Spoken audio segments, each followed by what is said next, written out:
let's see, why don't we, are there any items on the agenda that need to be, that you're concerned about or we need to discuss in terms of whether they're on the agenda or not? The approval of the agenda. Any questions about that? The minutes, October 20th, I've gone through the minutes and reviewed them. And I thought they looked correct. Cynthia, you scroll up. My computer's doing something funny.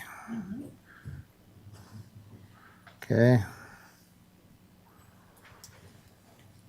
For long minutes.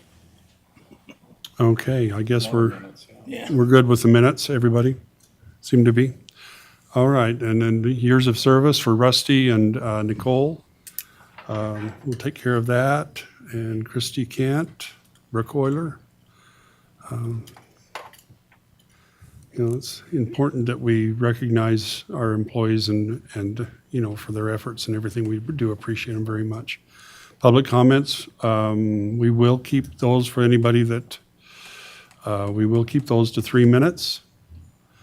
I think there was one person that asked for a little extra time. We'll just have to tell them that, to get it done in 3 minutes. One of our workshops, they just said, you need to set a time and cut it because it'd just be crazy. Yeah, we'll keep them to 3 minutes. Okay, discussion and possible action on resolution 24-33, approving the final budget entitled Tremont Annual Implementation Budget 24 to 25, General Funds, Capital Funds, and Enterprise Funds. This is we've already gone through this earlier this year, but what we're doing is we're just making it correct in terms of conflicts of interest and that kind of thing. Any other discussion about that? I think. Sure, yeah. I think Blair's putting a unique budget that would affect Blair and his personal finance. I did talk to the attorney specifically about a part-time employee, and the attorney said it's probably in the best interest of everyone if he stepped down from the rostrum and did not vote, provided we have enough to make an actionable vote on, based on who's left on the stand. And so with that and potentially one other person excusing themselves from the vote, then we would still have enough to have a legal vote. This is the budget that we're talking about. Correct. Okay. So, And to make it clear, what was stated in there is if it affects them on a personal finance level, then that's what disqualifies them. Is disqualified the right word? It creates the conflict of interest. potentially, yes. Yeah, the potential conflict of interest. And so they would be asked not to vote and Yeah, and so- not participate in the what's discussion. Physically, we leave this, No, you just go sit down and over there. So, Lindsay said she'd save me a seat. You can sit back there. When we begin the discussion on item A, then we'll kind of announce it, and then you guys would declare we conflict of announce it as a interest and just step conflict of down there and and then you we'll can discuss it. You just excuse yourself when item A comes up. and then come back up after the vote. So I think you need to let everybody know that's not here for the workshop why we're stepping down. well, we'll have to We tell will them at when we that do our conflict of interest. We will at that time, yeah. We'll let them know at that point so that they understand the reason why you're stepping down. So the one question that I have in this whole process is if we're voting on something that, let's say we vote on something that do with this city council and money that they're receiving, let's say from insurances or something, or if we Stipends. decide to stipends, or we decide to give them a raise, or, I mean, we're not, okay, just saying, that disqualifies us all. Well, it's a little bit different because as an employee, you get individual and specific benefit to yourself based on the way that the budget is written. As a council, you're not you're voting for each other. So it's a little bit different. The other difference is that someone has to make those kinds of decisions, and you are the ones that make those decisions.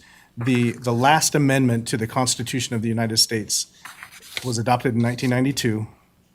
I know, I'm geeking out on you, I'm sorry. But it was an amendment that says that the sitting Congress can't vote themselves a raise, which means that every 2 years, you can vote yourself a raise, but then you have to wait until you get voted in again before you get that new thing. Now, that's a rule that they set for themselves. We can set our own rules. We have set our own rules, and the rules are, if it's just a council raise, for lack of a better term, an increase, then you can vote yourselves that raise. That's up to you guys. Okay. Thanks. Dave An actual Church, exception that's listed in the ordinance itself. It's true, yep. So,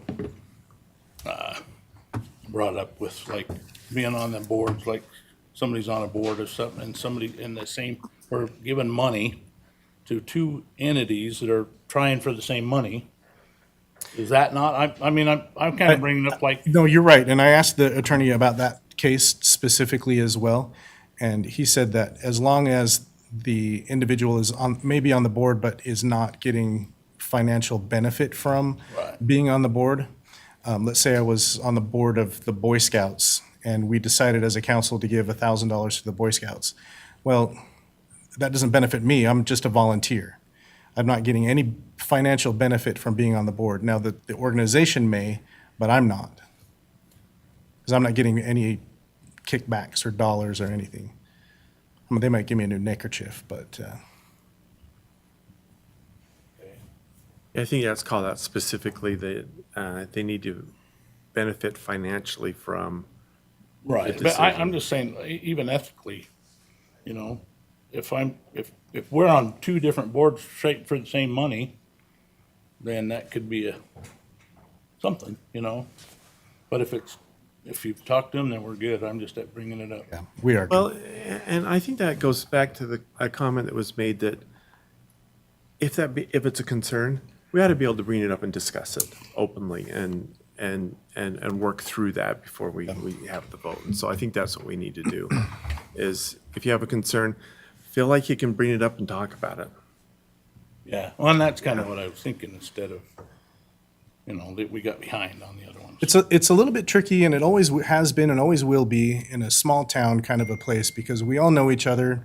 We're all, if not related in some way, we're all, friends, and we work together and we serve together on different boards and nonprofit organizations, and we're civic-minded, motivated individuals, and that means that we give of ourselves. And that also, unfortunately, sometimes presents the potential for a conflict of interest. And so in the interest of being clear and above board and just doing things by the book, I think that's kind of where we're at tonight with this item.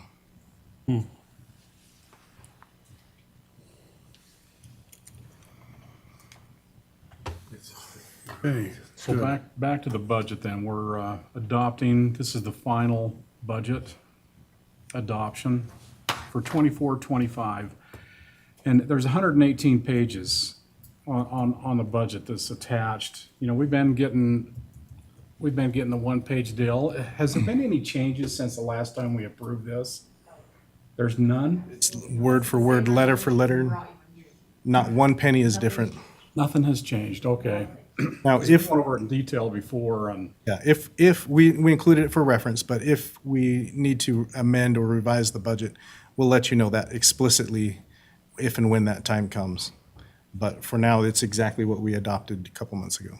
Question, and I was not sure whether to wait for item D or to bring it up now, but where we're amending or changing fees, will that affect the budget? Could, but we could take care of it in the budget. Then we take care of it at that time. Okay, thank you. Yeah, that one, the cemetery one.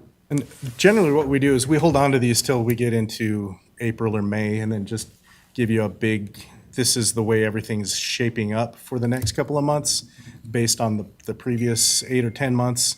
And if we've collected more in fees, or if we've not collected enough in fees, or whatever, we'll amend the budget and bring it all to you then. Any other questions on item A? Okay. Discussion of accepting or denying the Allred annexation petition. Let me give you a little background on this. I wish, we were just talking, wish that map was still up over there. But I don't know, Cynthia, can you bring up, is it possible to bring up the map on that? This is a subdivision that Mark Allred is working on over there by Salt Creek, west of town. The distance from Tremont and the cost of putting in the infrastructure it would be significant. The question to the council is, because it's currently sitting in the county requires the developer to petition to the city, the nearest city, whether the city wants to annex this property into our annexation boundaries or not. And that's kind of the question that's at hand here. There is, it's a fair distance away, and the cost of installing the infrastructure would be significant. And so Mark is wondering, what the city's intention is. I think maybe you can add to that a little bit, Lyle. Well, the concern was the water levels and that type of stuff, and the septic tanks going out there, so the push was, to get them annexed so that we could pull that into our own sewer system and that type of stuff. Long story short, there's the talk of the local farmer there selling to the import, Yeah, the inland port. inland port, and that's what's caused it to just not make sense. If they bring the inland port in, then the sewer and the water is gonna be brought across the freeway, and this stuff will naturally get taken care of at that point. So I think we need to, he needs a denial letter from the city to hand to the county so that the county can approve what he's doing, so he can get on with his development out there. So that's sort of the question at hand. Yeah, Jeff? Question that I have, just on the legalese side, Bill, or you, or Jeff, or whoever. Can a city have islands that are incorporated into the city that are not attached to the rest of the city? It's not opinion. I think it is possible to have an island now, isn't it? My understanding is that it is, but our development standards require that they'd have to then get easements for the infrastructure to come through that would, so we're okay with islands within our future annexation boundary, but we would still have to get legal access for us to get the utilities over there to maintain kind of the in-between and the islands. So it's not an ideal situation to have an island, especially one this far out, but it's not, at least to my understanding, against the state code for us to have islands. But it's, like I said, not the most ideal situation. If I could, to follow up, just to make sure I understand correctly. So you can have the island and you haven't annexed the land in between, but you purchase easements to put the infrastructure through, even though that land is not annexed into the city. Yeah, and those easements would give the city legal permission to go in and maintain the utilities within them. So at this point, you'd pretty much be doing like a 60-foot easement so that it would, in time, fit our roadway section. So all the utilities could go in underneath that, but with the inland port coming, those easements still become a little bit dangerous because we don't want to mess up a bigger picture with the inland port. Can we, say we don't annex it, but can we talk to the county and billing or whatever and have them so they stub their sewers into where their road goes? So that, I mean, it'd be in best interest of, I talked to Mark about It would be that. nice, but the issue is that their sewers are going to septic tanks that are not going to be facing the road. So you'd Right. have to have, but they could do it out to there and have a spot. I mean, I think the health department said that some people have been doing that. yeah, I mean, it's one of those that we could It'd save their ask yards, I guess. It's possible to ask nicely, but there's not really, I don't know if they really could have put in a requirement to do that kind of extra infrastructure per lot. That's why you want to annex it, so you can control all of that. And when they're not annexed, we really don't have a say in what they do. So then does it become hard to annex after? It becomes a Yeah, mess. what happened then? Who pays for it after? Whatever developer kind of brings it to the area. And so like the inland port might, and you could put it inside of the PID that they were built. So you could put it as part of the PID requirement that they go in and retrofit all of these houses with sewer and secondary and culinary. Especially out on like 8400 West where you might have main lines from West Corinne that need to stay intact, so they'd have to go put in culinary lines for that as well. So that's something that we might be putting into the PID with inland port. But you'd still have to get their permission and get the whole part annexed into the city for that to happen. I didn't think we was gonna take them houses west on 8400 in our annexation. Or Our annexation goes Well, Goes west to to 92, goes to 9200, It goes all the way to Salt Creek. past Salt Creek. Past Part Salt of Creek. Marks, that's right, okay. But our But it is future in our annexation, our future annexation map goes to the west side of Salt Creek.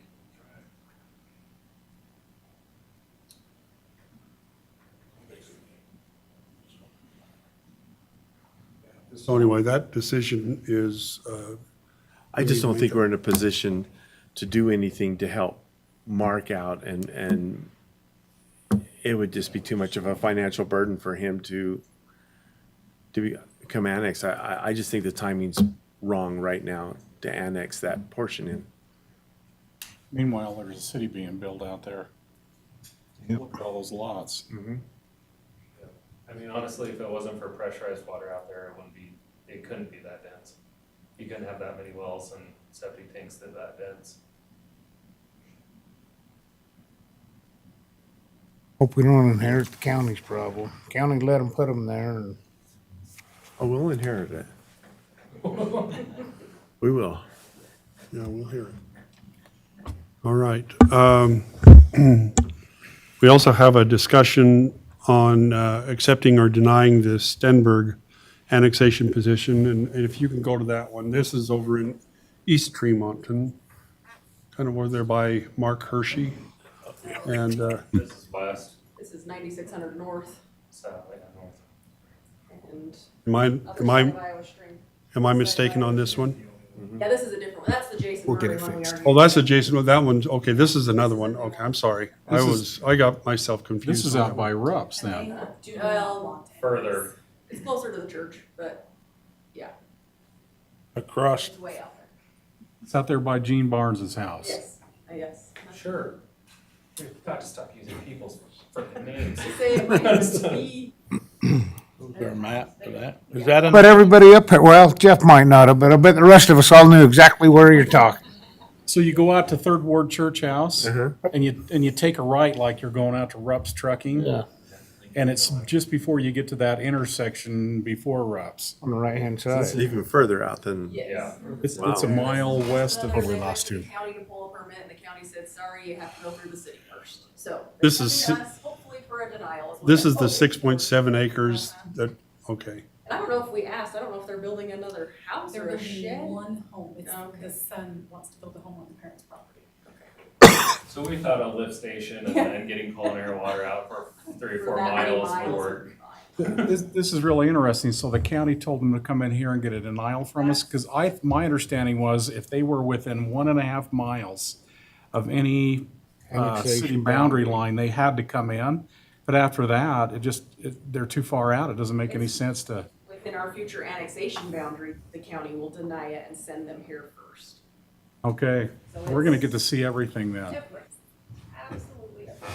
Which they will be talking about that at the summit next week.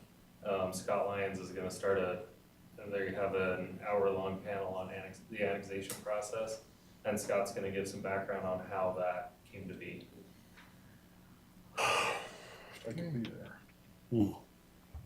We know where that one's going too. Okay? Any more questions on that one? I apologize, I had this one mixed up with a different one. Yeah. Okay. Discussion and possible action on adopting resolution number 24-55, reaffirming, amending, and enacting new fees and fines in a schedule entitled the Tree Mountain City Consolidated Fees and Fines Schedule, including but not limited to cemetery fees. Bill, is that you? Or Cynthia? Cynthia, that's you. Okay. Let me pull it up. We are just wanting to charge, is this the transfer fee? Yes. Okay. And Jessica couldn't hear me last time, so let me. Oh, that one's not even on. I turned it on. We've had people come and say they want to buy cemetery plots and they just have their family buy them and then they come in the next week and transfer them into their name. And so they're getting it for the residential fee and they're non-residents. So Paul and Lindsay and I have all talked and we propose that we say if they've had it for, what did we say? Was it a year? Okay. If you've had it less than a year, then you're going to pay more money. That way it'll kind of discourage them from coming in and buying it and just immediately selling it. So that's what. the How purpose- is that something that's pretty common? Yeah, Very cool. And they're Yeah. very, like, they'll just tell us. Very like, vocal. "Oh, I'm just having my family member buy this, and I'll transfer it to me next week." yep. Like, they found a loophole. I mean, So- it saves them. I should say that. So define that a little bit better. I was a little confused in. So we charge them a $50 transfer fee. If Okay. you've owned a plot and you move or you don't want it, you can transfer it for $50. So that's for $50. They don't care. It saves them money from the residential and the non-residential difference. So we just propose that there's a time frame in there so that will Like a year? stop that. Yeah. And then $150, is that what? So $250. Yep. It's down lower. You're on. Oh, am I still on the wrong one? There you go. How much is a plot? I need to buy some. Okay. I don't. And does For that put it closer residential- to the price of a, No, right there. The That's the opening and closing. No, 500 to that's 1,000. down below. There you go. So 600 for resident, non-residents 1,200. So it's a big difference. And so for them to pay $50 to transfer it, well, still 250's less. it is, yes. But at least it would help recoup it because that is quite a bit of work for us to enter it all in and do the certificate and the mayor signs it and we mail it and we update the casselle and everything. And then the next week we have to do it all again. Oh, I say make it 600. Well, I mean, You want to make that motion? make it the same price. I think this is a little thing, but, we don't charge perpetual care at the cemetery. It's paid through our citizens, our residents' property taxes. And so that's the advantage of residents are paying for that perpetual care. If a non-resident comes in, no one's paying for the perpetual care of that grave. And so that's one reason to charge. Let's go up how much, what's the difference, 600? Yeah, that's $600. 600 for resident, 1,200 for non-resident. Just charge the Difference, 600. difference. I agree. Yeah. how do you feel? And are you good with the 1 year stipulation? I think the there? 1 year's a good idea, personally, but I think people are just gonna do the same thing. And if they're doing it for a non-resident, then just wait a year then. That's a lot of ice. What's that? Just hoping it will discourage it. A lot of ice if you gotta be on ice for a year.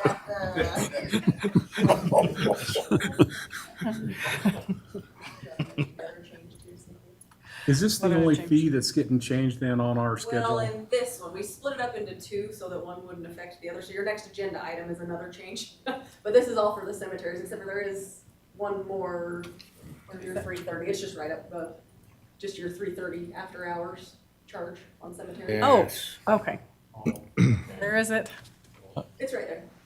Yeah. Right there. Just your after hours, 3:30 on weekdays and weekends. Oh, We right here. changed that. We changed the The red went time. away when we. Yeah, why is doesn't the show your red gone? changes, sorry. Okay, so we changed this, Resty requested we change this because it takes them a good while after a burial to finish up and get out of there. So he would like them to be gone from the cemetery by 3:30. If they're not, then he would like them to pay the after-hours fee, which is $750 as opposed to $500. So it's an extra $250 if they stay past 3:30 on a weekend, or a weekday, excuse me. Weekends and holidays, we already have that $750 fee. It's just, if they're here on a weekday after 3:30, these guys won't be here all night. Okay. Okay, I agree with that one because I'm the one that you have to stay. yeah. The vault setter sometimes can be 30 minutes late anyway, but he's got to tear down 4 we can cover. And you got to take all that equipment down and all that. And really, there's no reason. There could be, I would like, a rare exception of the body didn't get here on the airplane or something, okay? I believe that there is an exception to the rule, but it's probably not gonna happen while I'm alive, but I think that could. I think we need a little bit of a Leeway there, leeway there. discretion on you guys' part. But I see no problem in going to that. Wintertime, they get out. Summertime, they hang around. If it's raining, they're out. All righty. Let's see. Item E, On the next resolution, though. I didn't make the change on this one, so you'll have to. discussion and possible action on adopting resolution number 24-56, reaffirming, amending, and enacting new fees and fines. This is for the fee in lieu, isn't it? This is for the parks that's fee. that's one we just did, right? No, we're doing it again. It's on page 214. This one's right. 214. Yeah. The fee in lieu for parks, okay. All right. Cynthia, do you want to? Nope, No, this is Jeff. Good grief, you guys. We've never established this number, and now that we're getting some developments that are near our existing parks, we would push for them to pay a fee in lieu instead of putting in their open space. Last week, or whenever the Leagues of Cities and Towns conference was, Farmington showed that they are getting more use from their bigger regional parks than the neighborhood pocket parks. Just because they have their ability to have bigger amenities, more parking, more usability. So we would push this on to developers to pay instead of using their grant to put in any kind of smaller parks, especially as we continue to build out kind of around G.D. Stevens and North Park, so. So one question there, how about the ones that we've approved, and I'm just gonna throw in River's Edge, would it come back to that on them, or we gonna let them put in their own park? So because they're putting in their own park, we might use this as a benchmark to see if they're actually meeting kind of this monetary investment in. But because they're putting in a regional park that also has storm drain implications, they'll kind of get a pass, and same with Harvest Acres. But for example, is the rest of River Valley kind of builds out, this fee might be put into them so they don't have a pocket park, and the money could be put towards finishing out Stokes. The thing with the fee in lieu is we're able to use it to improve our level of service on parks, which we can't with the impact fees we collect at building permits. So this will help us actually have cash to build newer amenities in our current open spaces. Have we had any kind of fee before?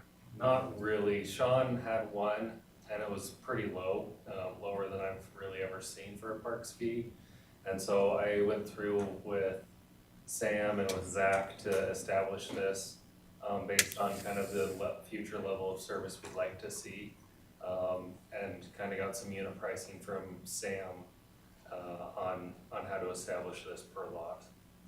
We did, this is not an arbitrary number. I hope that's clear, both in the way that it looks as well as the research that Jeff has put into this. Represents an extensive amount of time on the part of staff to try to establish something that was legally defensible, but also reasonably applied to developers so that they're not going to like it because they've been used to having none or a nominal fee for these things.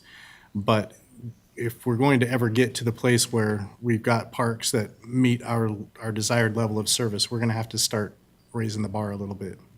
Well, they'll just pass this on to the consumer. Oh, of course. You may have just answered the question I had, but that was, will the contractors take this while the builders? You know, it's an option thing, right? So you can either put in the infrastructure and the parks and things at your own expense. Our preference would be, we've got open space and we've got parks that exist. We'd like to bring the level of service that those parks provide, meaning amenities, splash pads, playground equipment, that kind of thing. We'd like to bring that up in our existing parks rather than have them build, like Jeff's pointing out, these smaller tot lots or pocket parks. They're just not as effective. They're not as used. I get that reasoning, but again, the response you expect from the builders. It's going to be a mixed bag. Expect, But Will they have more ground to sell a couple more lots for that? yeah, Instead of 5 or 6 acres needing to devote it to a good sized park, they can build out that and take and kind of pencil this fee in lieu through the development, instead of having to donate the extra ground. I mean, with our land use plan, we've shown where we would like parks, and I think the 3 we have online are great starts. As we start sprawling west, you know, that's an area where we might need to start having parks, but instead of having, you know, a half acre or acre park that's, you know, a half a mile away from Stokes, like I'd rather see the funding put into a larger park within walkable distance. The other thing the fee could be used for is purchasing land to start designating for parks in the future. So as we start, if we identify where we'd like parks in the future, this money could be budgeted towards that, where impact fees have a little bit more strings attached. I'm not sure it is the right place to ask it, but this was a question I've had in my mind for a long time. Is there any consideration or value to selling our golf course to the county and then for a good amount and using that money to buy a location where we could have an 18-hole course? So golf courses hemorrhage money. They are very, very unlikely to make money. They're normally subsidized by other programs, if not the taxpayers. Okay. Personally, I envision repurposing the entire park and turning the golf course into a regional park that has a lot of both passive and active recreational implications. It's not a popular decision, but to get to the level of service that we need, the golf course we need to get to 140 acres in the next 5 years if our growth continued. The golf course would take up, the golf course plus the other 3 parks, we would still need 30 more acres to get to that level. And so the golf course is a substantial amount of green space that generates absolutely $0 for the city. And I think it's worth considering repurposing that for better economic impacts. What is the acreage of the golf course? 54, I think. Thank you. So I've never seen any money leave our budget to the golf. So the taxpayers aren't paying for it, or are they paying? They're not. So the golf course just leases the land at $0 a year from the city, which I don't understand how that agreement was ever come to fruition. So the city owns all the land that the golf course is on, but they operate as a nonprofit. So they have no financial obligation to pay back the city for it. They have their own, I think it's 17 water shares, Paul? Oh, no, I allocate 40-some shares a year to the. So we water it at our expense. Well, no, they pay we their, pay, and which is- We provide the shares, we pay for though. the cost of the shares. It's budgeted through the budget. And then they do pay for their water and sewer usage. through their utility bills, but that's all that I know of.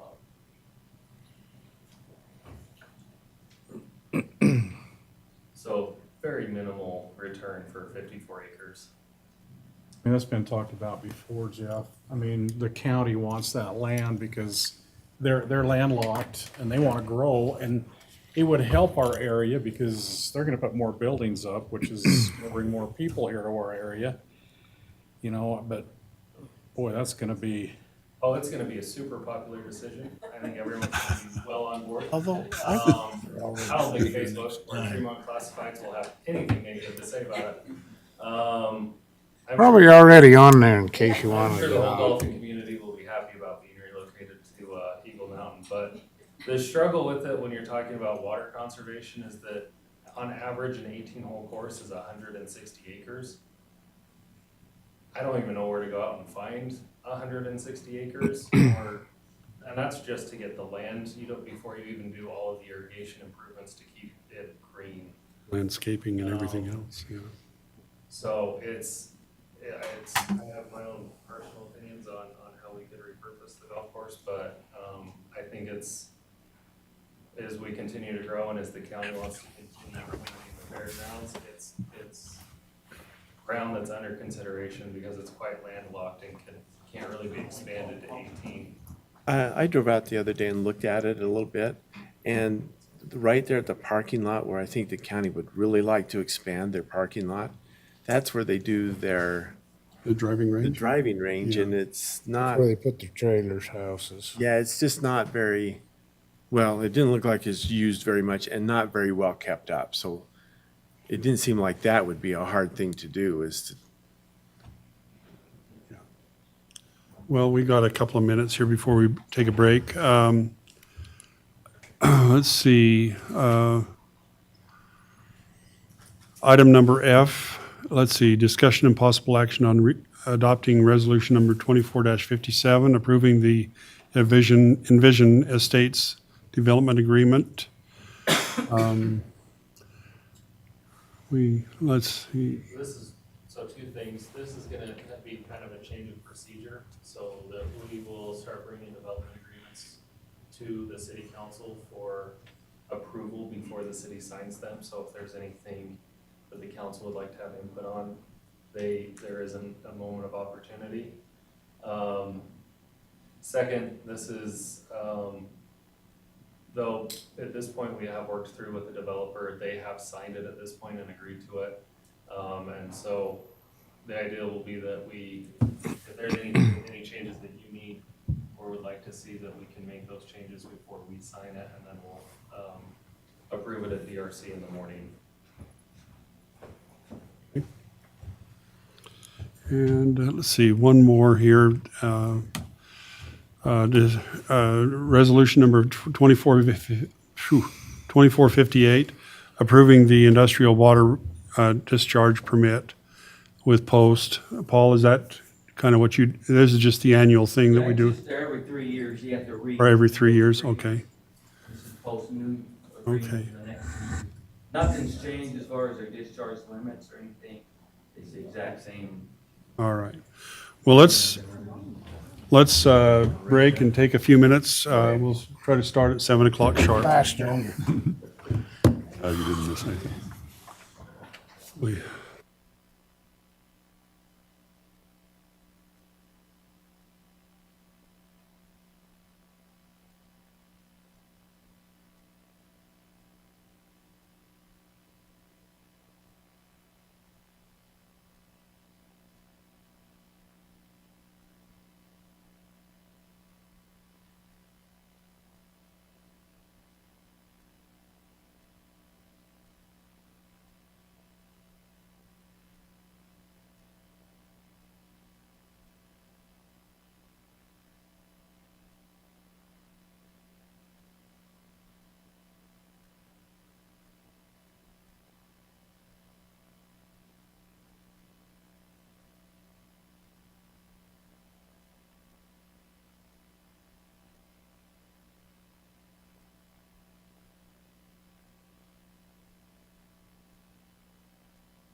we'd like to welcome all of you out to our city council meeting this evening. For some of you, you've stuck with us through the workshop, and we appreciate you doing that. Now we're in the policy session. And what we'll do is we'll go ahead and get started. I'm going to give the opening prayer, and after that, we'll have Councilmember Wes Eastep lead us in the pledge. Our Father in heaven, as we come before thee at this time, we're thankful for the blessings which we have, for the opportunity of being here to City Council this evening. We're grateful for those who serve us, who serve our community, for our police department, for our fire department, for those who sit on the City Council, and for their time and effort. We are grateful for our community and for the citizens who live here. We pray for thy Spirit to be with us this evening as we discuss matters pertaining to the betterment of our community, and ask for thy blessing to be upon those who protect us and those who serve in our community. And these things we say in the name of Jesus Christ. Amen. Amen. Audience, please rise and repeat the Pledge of Allegiance after me. I pledge allegiance to the flag of the United States of America, and to the republic for which it stands, one nation, under God, indivisible, with liberty and justice for all.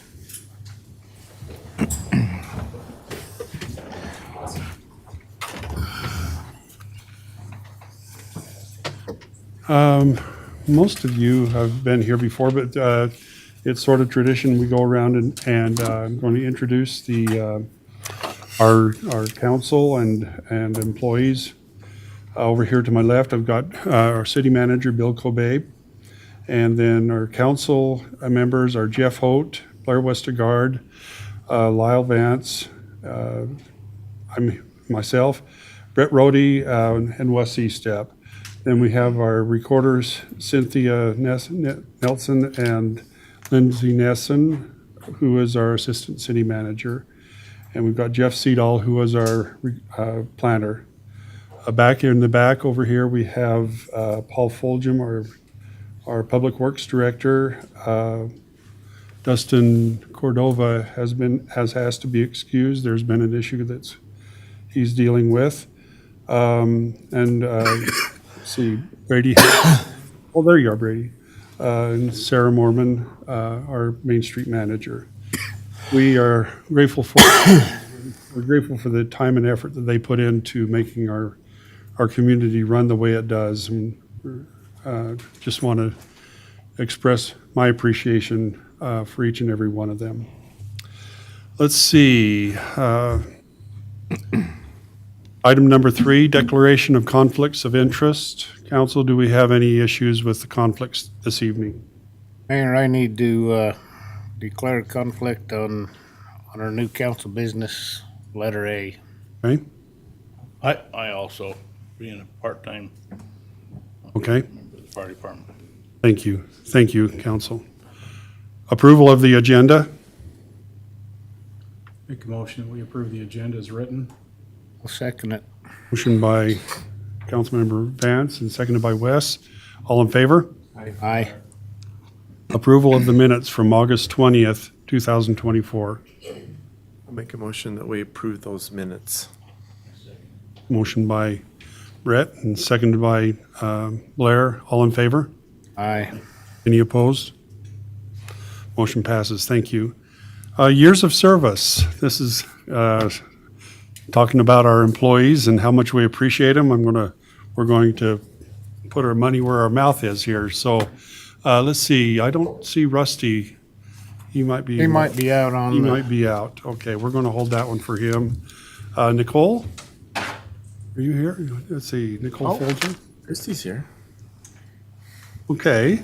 All right. Well, Christy's here. Let's get you up Yeah. there, Christy.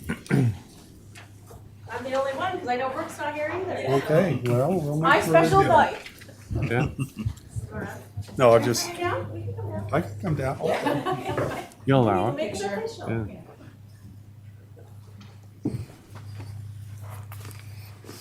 Yes, thank you. Oh, wait, we gotta Oh, we got. Let's pretend like we're. Like each other?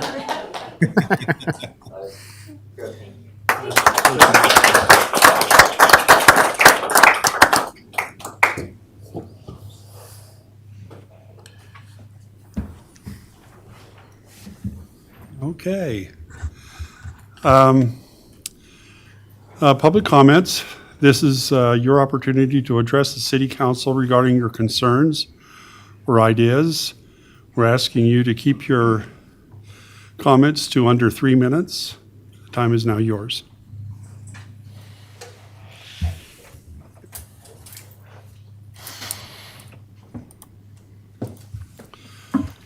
Christy Bocat. Welcome, Bill. You're a breath of fresh air, an encyclopedia of knowledge, and a bushel full of honesty, and I appreciate that more than you'll ever know. Okay, a couple of weeks ago, I had it's not an opportunity, to visit with Fielding about cemetery plots. And I had in my possession 16, and I only needed 2.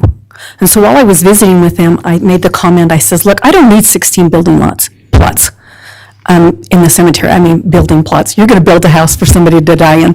Okay, burial plots in the cemetery. Do you buy them back? And her response to me was, she says, we would be glad to. She says, we're running out of room. I mean, they're not going to buy them back at today's going rate, but at the rate that they were purchased for. I mean, there's obviously not going to do my safe in my house a dang bit of good. I don't know whether you have a policy like that or not, how you felt about that. She just said they're running out of room really fast. So it was just an idea. Okay, thank you, Christy.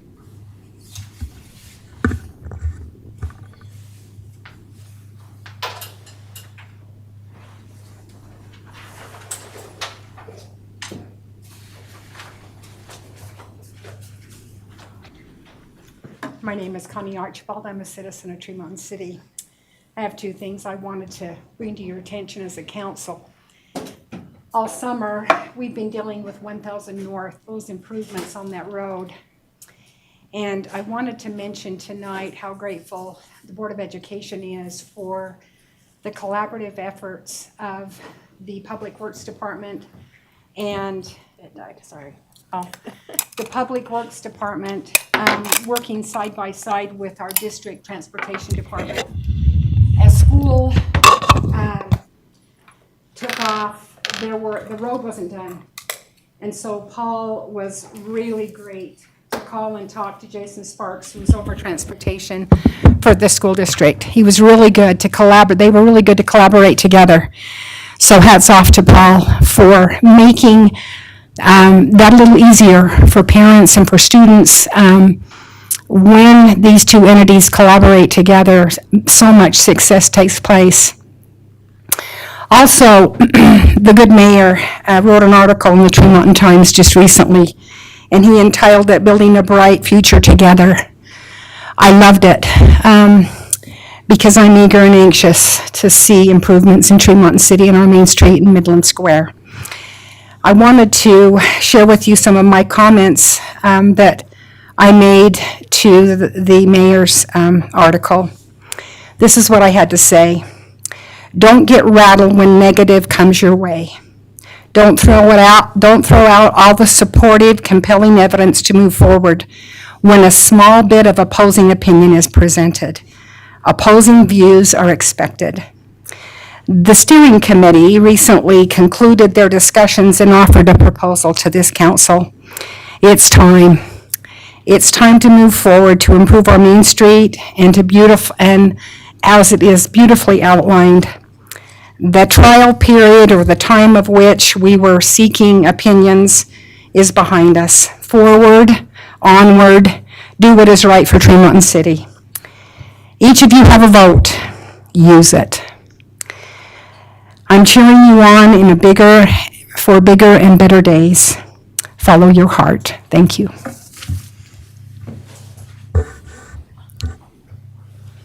Thank you.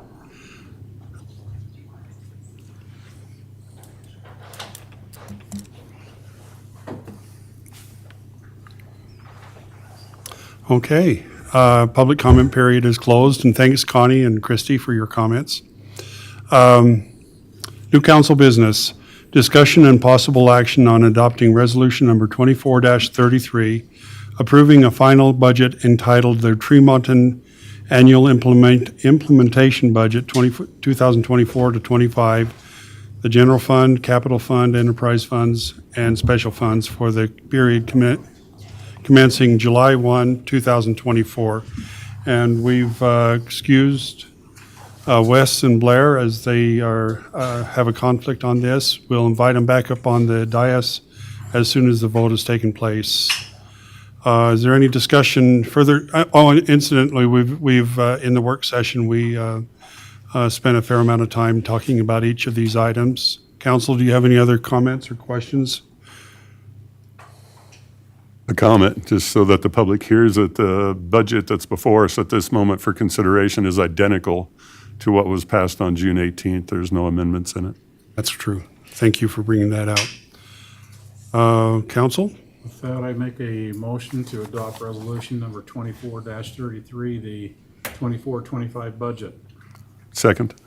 Motion by Lyle Vance and seconded by Jeff Holt. Let's see, Brett, we'll start with you. Brett, aye. Lyle Vance, aye. Jeff Ode, aye. Motion passes. Now we'll invite Wes and Blair to come. Come on up here. Don't get used to it. Don't get too comfortable. Don't get too comfortable down there. All right.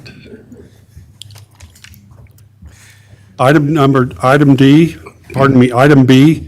discussion of accepting or denying the Allred annexation petition.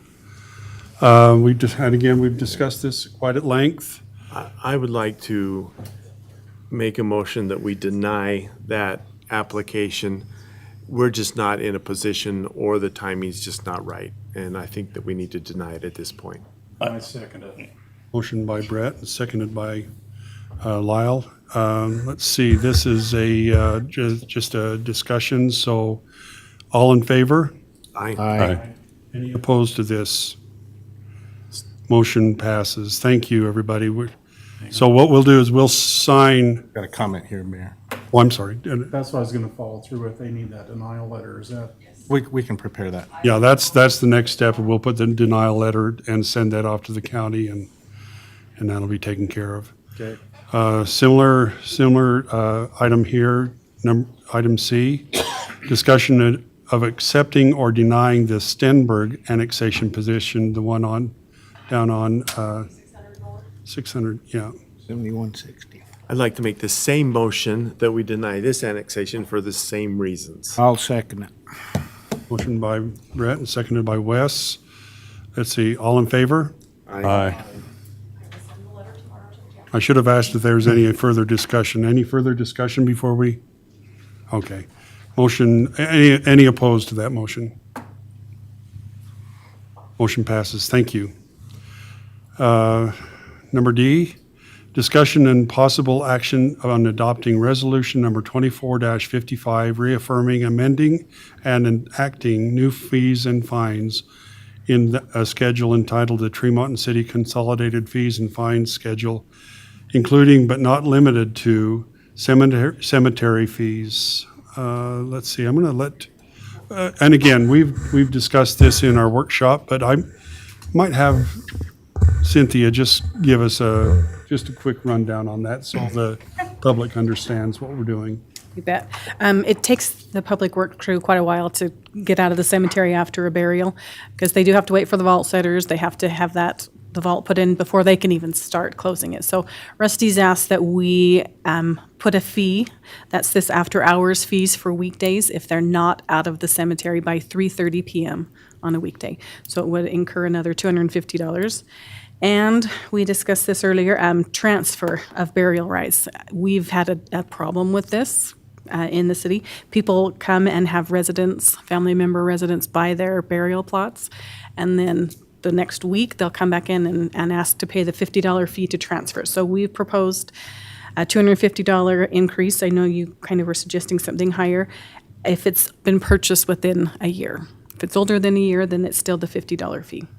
So that's what we propose. I got one thing on that. Will we make sure that when they come and get them plots, that we have that printed and give them a copy? It's in the book they get. Updated, Yes, it's already updated. I'm just waiting for approval and then I'll Oh. print it. okay. And maybe highlight that to them. We don't put the fees in our book because then we'd have to update the books. It's just, it says, look at the fees and fine schedule. So as soon as this is approved, we'll update this. And it does say in the book, look at the fees and fine schedule. And then they call us anyway to ask what these are. Yeah, Right. every time.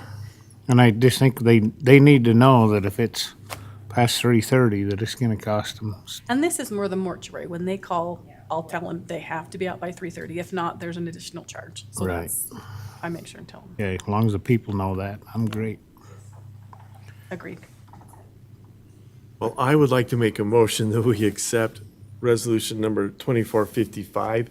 However, I say I would like us to change the transfer of burial rights if purchased less than 1 year ago to $600 per certificate, to match that of a out-of-state Out-of-state. burial. Out of. Non-resident.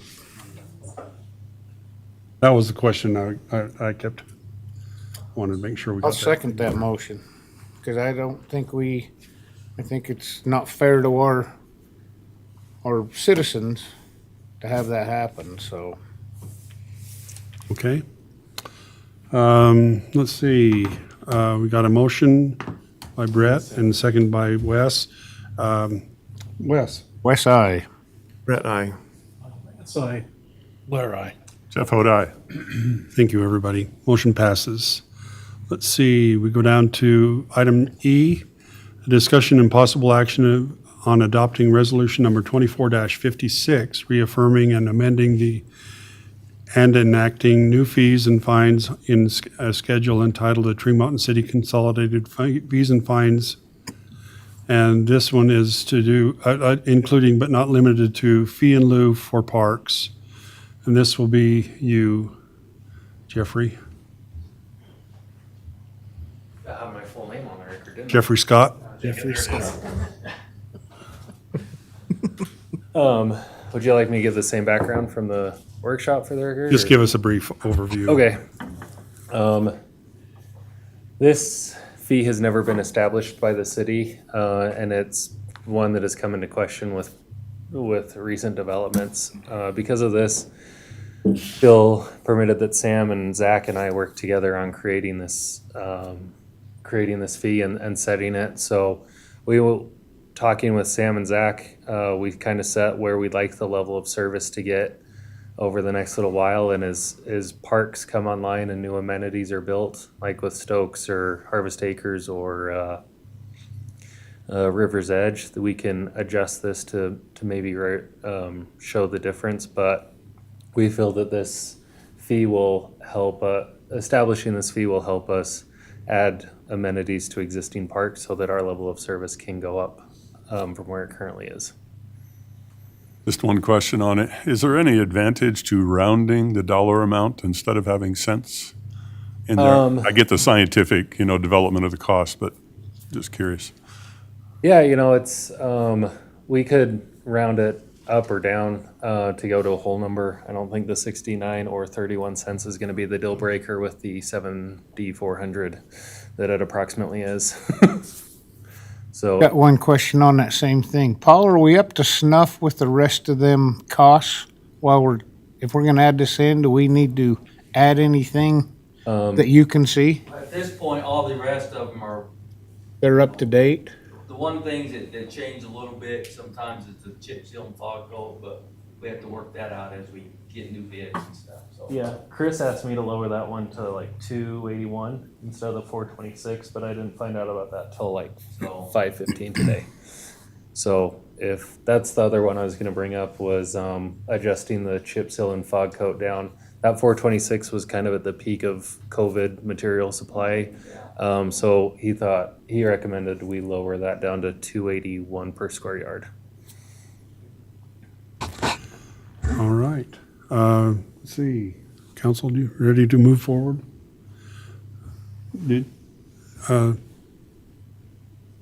I'll make a motion that I we think Jeff adopt. has one last comment. Oh, Oh, I'm sorry. Just Jeff. wondering if we Did I can make miss- a motion, but amend it to change the fee he just discussed and potentially to round the parks fee to $1.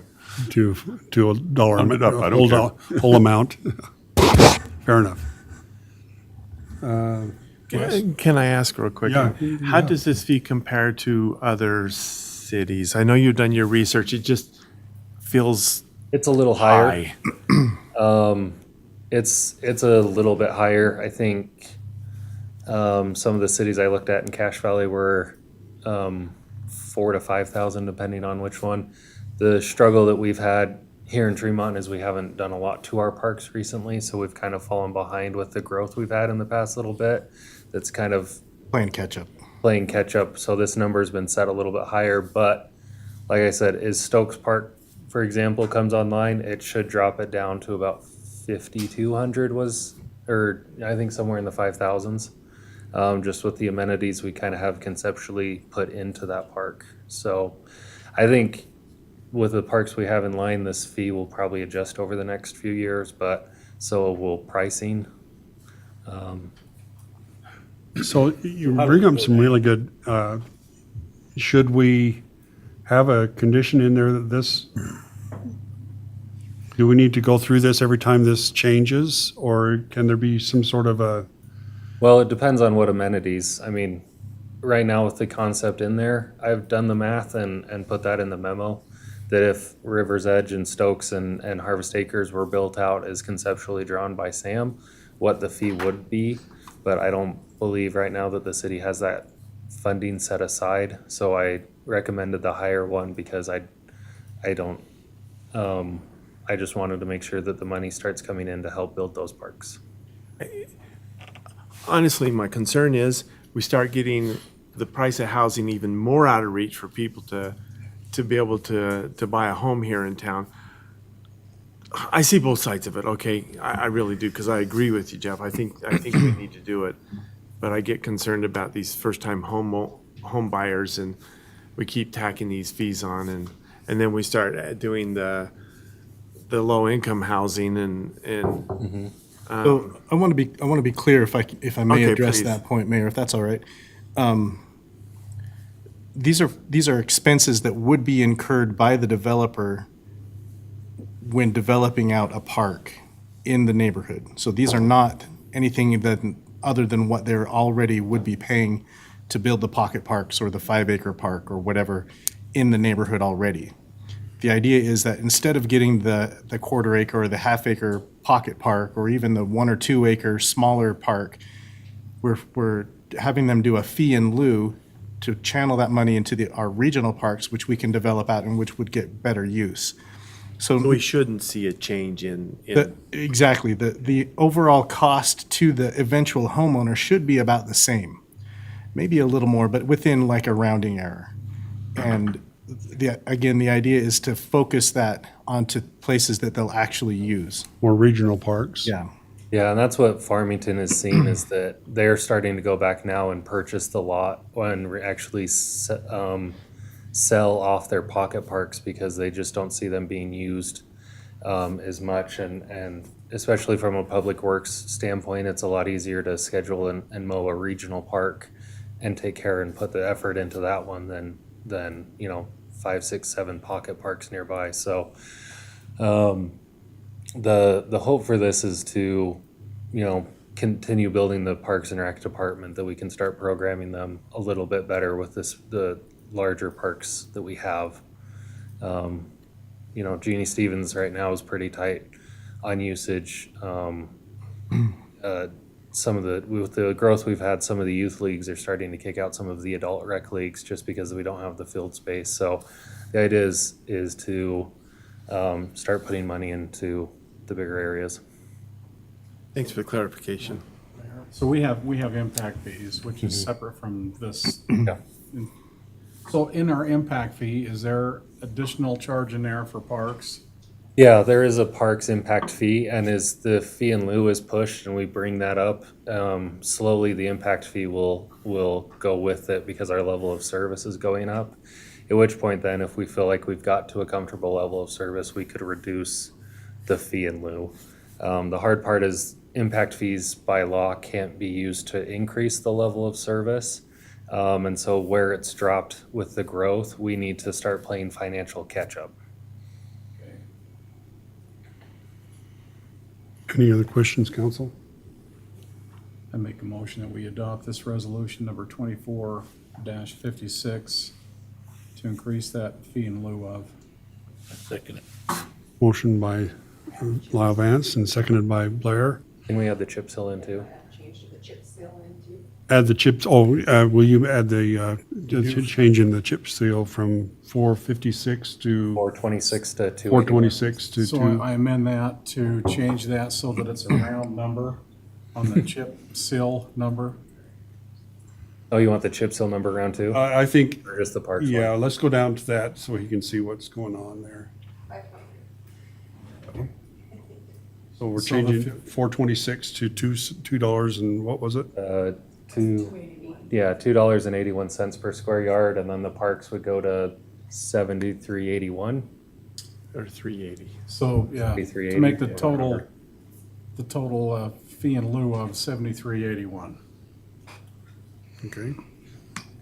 And you're changing the chip seal from 426 to 281? Is that? Yeah. Okay. All right, we got a motion by Lyle. Do I have a second? I'll second. Oh, Wes, and both Wes and Blair. Let's see, I think I'm on you now, Lyle. Lyle Vance, aye. Blair, aye. Jeff Odi. West side. Brett, aye. Thanks. Motion passes. Thank you, everybody. Discussion and possible action on adopting resolution number 24-58, approving an industrial user wastewater discharge. 7, permit. Mayor. You jumped Did one. I miss one? Yep. Oh, shoot, I'm sorry. Number F, item F. F and- Discussion and possible action on adopting resolution number 24-57, approving the Envision Estates Development Agreement. Okay. Not really. So at the, South Jordan put on a workshop at the League of Cities and Towns, conference that I thought was very insightful. Personally, I think they're probably the state leader in development agreements and planned communities.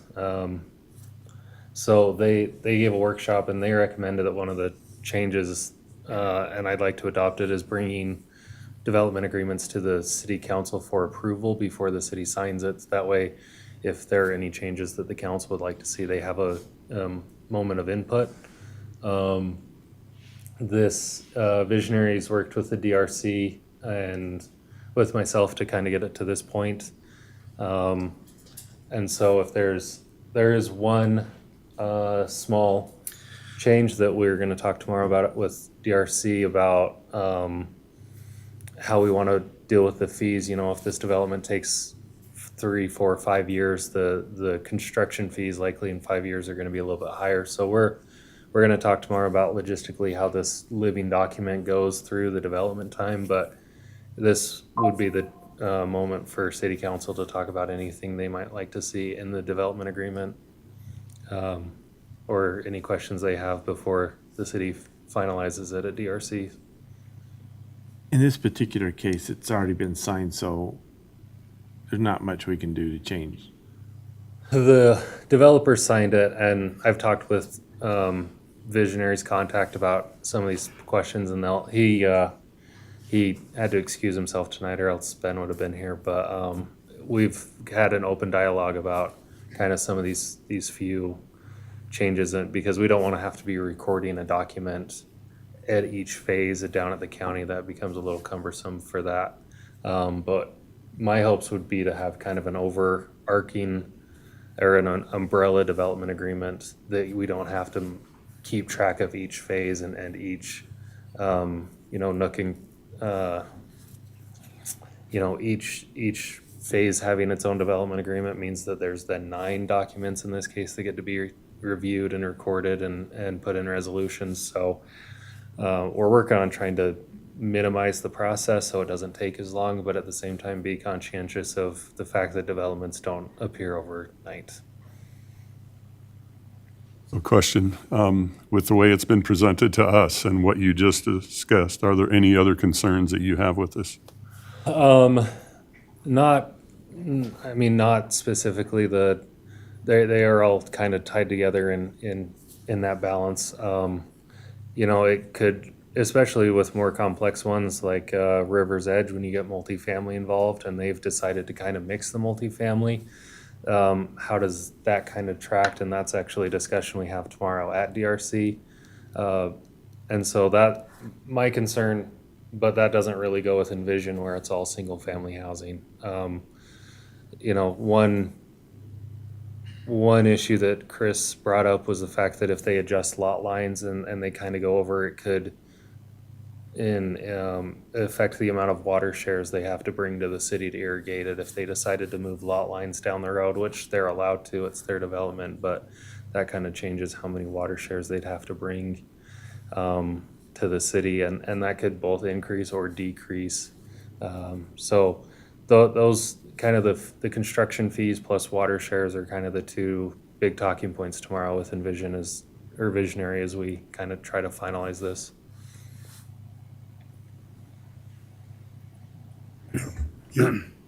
So it's a living document. Obviously, you're gonna be the one managing it. Yep. Seems like a nightmare. They all kind So of does are. having nine of them and hoping not that they don't contradict one another. So does that- So you're like reading each contract and you gotta update it. I mean, to me, it's like you do one phase and you finish it out and start with the next contract rather than have a living document. Otherwise, you're gonna miss something. And the concern though is that then is there something that gets put in phase two that contradicts phase one? Is each of these get done? Because utilities are designed for a whole development, not phase by phase. So how do you work with the fact that some stuff can be put into ink and agreed to upon the very beginning? You know, construction fencing, for example, is one that I'm not so worried about them doing it phase by phase. I'm more worried about the whole perimeter so that any kind of construction debris doesn't leave their general site. That's one that doesn't need to really be implemented on a phase by phase. And one other issue is if it's a master development agreement, those things can be sold and then the new guy comes in, he might not know, but now he would know because it falls underneath that whole subdivision, even though the phases aren't all done. He knows, we have one right now that got sold and you guys turned it down. The building funds got changed. He didn't read his development agreement. Right. This here covers all that, so as it gets sold, So it protects us on now. protects us, and then the new guy coming in, he knows what we're gonna expect, plus what might change during the years of development phases. And it's recorded right on the trust deed, right on the, It's recorded with the first plat. So the phase one plat, this would be recorded with it, but it's hard because the cash flow is really the only thing that moves on past this agreement, but we'd like to have record of how were those fees, you know, established, and some of them could be locked in, like the parks fee in lieu. You know, that's one that once the development gets signed, they may pay that all up front so that they don't have to do it with each one in case, you know. It's kind of a fun balancing game right now that you gotta create a note section so you're reminding yourself what to watch for on each different contract. yeah, and that's one of the part with River's Edge is they've decided to carve that up into 19 phases now instead of the original 8 or 9.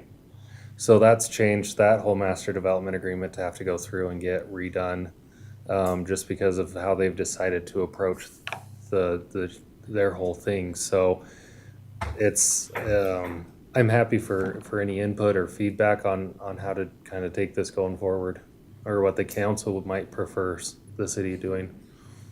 So I know Jeff's working on a PUD, which is a master development agreement, and I think it's a great idea, which is, this is the basis, this is where we'll start. As these are brought to us, once that master development agreement is approved, we would really need to have a summary of what is different in this new development from the master development agreement so that we're not having to go through and just read that whole thing every time. Are you saying this isn't just a joyful read, Brett? That's what I'm saying. But I don't want to get caught, like we have before, thinking that we're doing things under the table. No. We don't want to do that anymore. And so somehow when these development agreements come to us, we need to know what's different and what do we need to look at to make sure that we study. Because, you give us too many pages and And that's the hard part is development agreements push the city into contractual law, which really takes out of a lot of our general liability of how, cities can have some errors and omissions based on city code and some fallback stuff. And through that spirit's why we were trying to adopt a PUD, so a lot of that is put into the city code, and our development agreements can just be down to very granular things, whether they want a variance for maybe a roadway section or they're doing a hillside development. Density bonuses. How density bonuses were met and approved. But so I a would lot of it- imagine. I would imagine that that's more what we'll start seeing in the future are those variances versus the whole Yeah. PUD, because the PUD will be standardized and accepted, correct? Yeah, and so with for example, the Aspen Ridge townhomes development, each of those phases had its own contract that, like Brett is saying, had many pages, and so as an engineer by trade and not a lawyer, it was a very fun time reading all of these pages and seeing if there was any differences or any discrepancies, and then how do you outline when they need to start doing public improvements. Whereas with kind of a master development agreement, you could say, okay, by phase 3 with River's Edge, you have to start putting in the light on Main Street, or prior to, connecting to this road, you need to have the trail system put in. And that's something that can be covered in the development agreement that, say you guys stop liking me and want a new city planner, if that's not documented in a master development agreement, that public improvement could just be lost. First off, Jeffrey Scott. Never happened. Well, Secondly, the other thing to keep in mind is that Jeff doesn't work in a vacuum. He's not the only one who reviews these things. We have attorneys and engineers and myself and ultimately you guys to backstop us on these things as well. And we recognize that you put a great deal of trust in us to give you things that are polished and ready for your review and approval. But ultimately, that's one of the joys of what Jeff and I do, is that we don't operate in a vacuum, and it's you guys that vote on it, not us. My office kind of feels like a vacuum. So, one question, when will them fee and lieu's go into, say, River's Edge on their 19 deal? Where do we get to start charging them?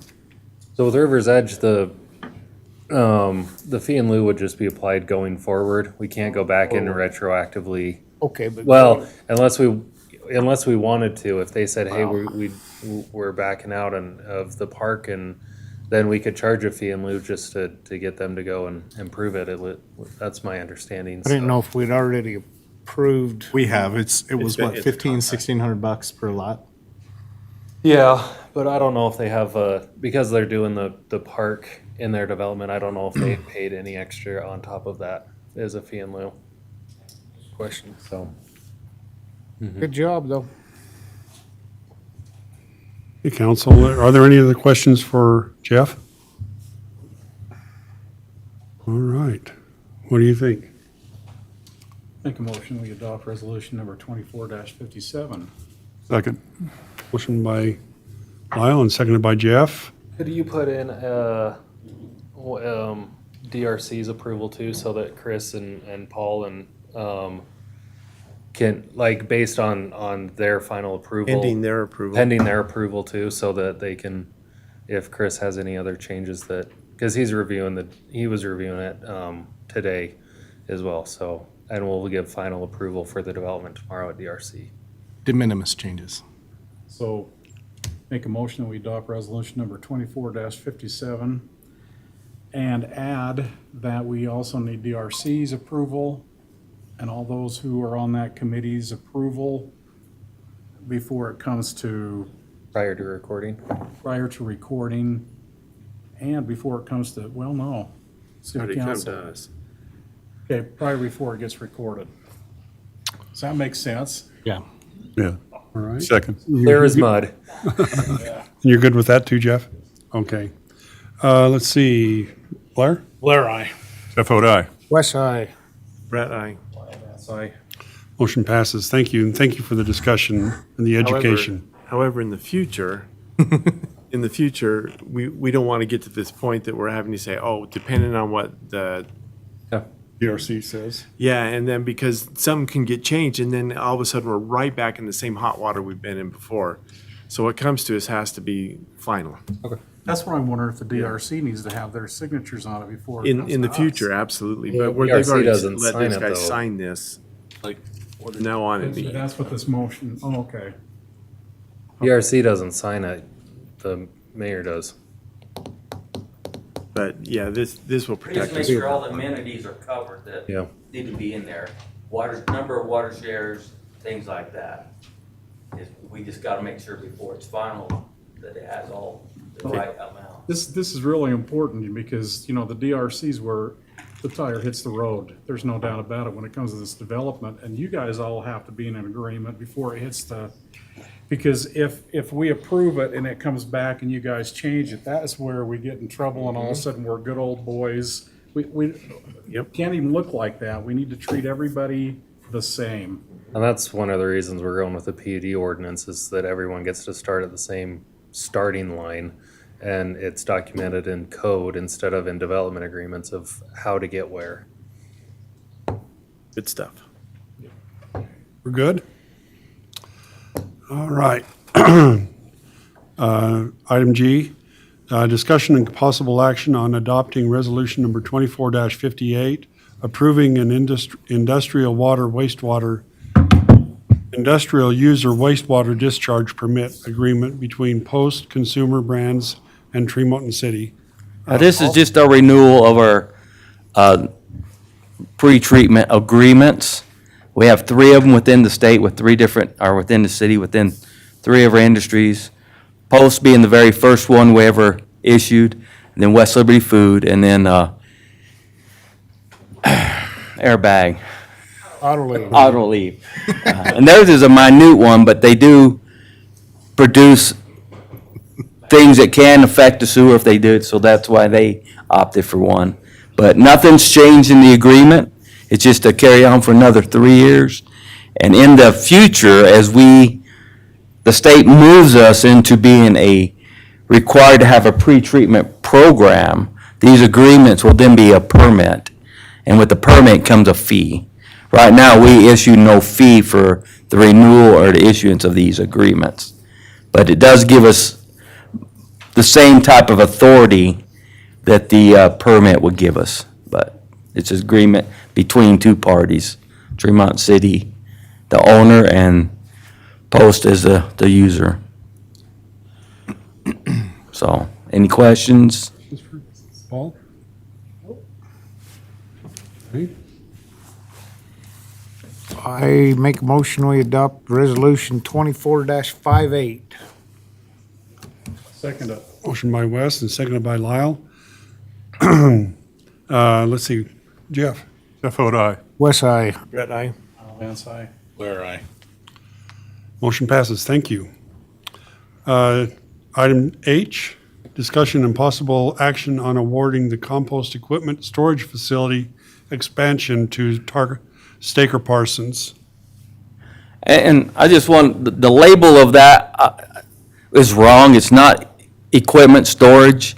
It's expansion of our actual That's compost what I wondered. yeah. facility. The tarmac and whatnot. Yeah, our asphalt area that we are required to have to produce compost on. So we'll actually be doubling the size of that. You know, we built the compost facility, it was built in 2004. After Post came and we needed to expand from the treatment facility on our composting operation. And so we purchased that property and we built what we needed at the time, but that's been, believe it or not, 2004, that's 20 years. And it's time to expand our asphalted area, and that's all it's gonna do is double the size of that. put it out to bid. I had 4 bidders. You can see Staker Parsons, Rupp's Excavation, Grover Excavation, and Next Construction. My estimate was 200,000. Staker's come in at 198,580. And that's who I project and, recommend we award it to. They're just finishing up our road project and they're ready for some more work, I guess. So, and if you look at the bids, if all the bidders had Stakers down as doing the asphalt work, that's a big portion of the project is asphalting that, which, you see, that's Stakers prices for the asphalting on each of those bids, or that first item there. So Stakers was gonna do the asphalt work anyway. So, any questions? Yeah, Paul, where's this out? Is this out? This is our compost facility, our green waste out there by Little Mountain in the dump. Yeah. We purchased 20 acres. We virtually developed 10 acres into our wood storage, our grass storage, our facility where we store equipment, and then the composting site. And we used to have to keep the composting site separate, fenced off separate. But now that we control access in and out, that was when we let people come and go as they needed to dump their wood waste, which came back to bite us, as always. Now that it's open, we control that through our own gate system at the front. And so we don't have to have it fenced separate from our other. So it's just expanding that. We have to have hard surface because we're dealing with biosolids, have to be done on hard surface. We have to catch any runoff water into a basin that is a retention basin where it evaporates and perks. And out there, if you know that property out there, it doesn't perk real well, so it mainly evaporation. And we opt to build a berm between us and the waterfowl refuge out there. So there's a berm. So we have a berm next to the fence, and then the basin, and then the hard asphalt surface. You can go out there, Lyle, anytime it's open, just drive to the back, and you'll go through there used to be a gate there, and you'll see where the compost sits, and it's all asphalt. We're just gonna double it, It'll double the size of the the pad. size. So it'll give us another 15, 20 years. I mean, most of our solids come from industry. So if we're not bringing industry, that'll handle a lot of residential units with the solids that are produced by people. The compost doesn't disintegrate the asphalt or? No.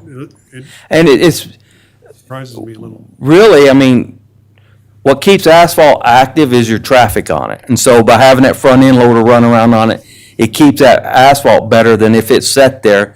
It would start getting weeds wanting to grow up through it. But the tire movement and the heat keeps that oil and asphalt pliable and in better shape than just sitting there. Okay. Start a fire on it. No, that's the wood pile. We don't burn, that don't burn anymore. Okay, Bill, just a question of process, if you will. This is budgeted. Mm-hmm. So why is this a legislative decision versus why can't Paul just make this decision? Well, if you remember, up to a year ago, even with equipment, we brought every piece of equipment in, and a year and a half ago, you legislative opted to, if it's under $100,000 and it's been budgeted in within the approved budget, which you just did, that we could just take care of it, get our 3-4 bids, whatever we could, and do it. But this way, it makes it look clean, because then you guys are, in my mind, you're presenting it to the contractor, saying, okay, we approve of this, we approve of that contractor, so it takes it out of my hands. And some of them, we're lucky, this is all our money. If it wasn't all of our money, it'd probably need to go, because if it's federal money or state money, you want to make sure They want a to keep that. resolution in those cases. It's just a budget question as far as procedure goes. Once we get over a certain level, regardless of whether it's in the budget or not, we still come to you guys, at least so you know what's going on. I like the idea, if it's a material purchase, you know what's going on. Follow that up with anything? Yeah, because it's not a resolution, you're just letting us know. Yeah. so, Yeah. Follow it up. Okay. Well, we're good. Get 'em working. We're good with, thank you. Groovers, I didn't know Groovers excavation. Hey, I misspelled it, I guess.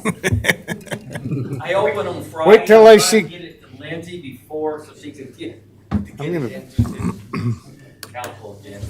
I'll look for Clayton Groover tomorrow. They were All right. Item number 9, consent agenda. The consent agenda, we can, had a chance to, hopefully, council, you've had a chance to look over the warrant registers and the financial statements for the months of July and June. We can make a motion on the consent agenda. Mayor. Yes. I do have 2 questions and it turned into 3. Can somebody tell me what CASIL, C-A-S-E? That's our What? accounting software. Our accounting That's the software. accounting software? Payroll, utilities, everything. Budget, every, That's the annual amount. I haven't seen that, that. Yeah, we pay for it annually. And the Civic Plus, is that part of that too? That's a program we're using for our code, is that right? That's And that's another annual software that fee. we approved in the budget. Okay, and then in the same area, how much does it cost us for fireworks? 14,000. Because it says here $7,000 down payment, and I thought, gee, how much? Is it 14,000 we pay every year? Yeah. God, that's just curiosity. I make a motion that we approve the consent agenda. Motion by Lyle and seconded by Blair. All in favor? Aye. Aye. Motion passes. Thanks. Calendar items, review of the calendar. Let's see what we've got here. If you guys have calendar items, that would be great, because I get here and I think, I don't even know what to put on here, so. The only thing we did miss was farmer's market. I know, and I wasn't sure when that was, so, Fifth? or if we were having one in Fifth, October, I yeah. don't remember. Okay. Sarah's back there. Are we having a farmer's market? Yes. Goes through October. Good stuff. May through October, is that? Okay, first Saturday? Yep. Okay. I'll get there. This will be the last one for the season. Okay, any questions on any of that?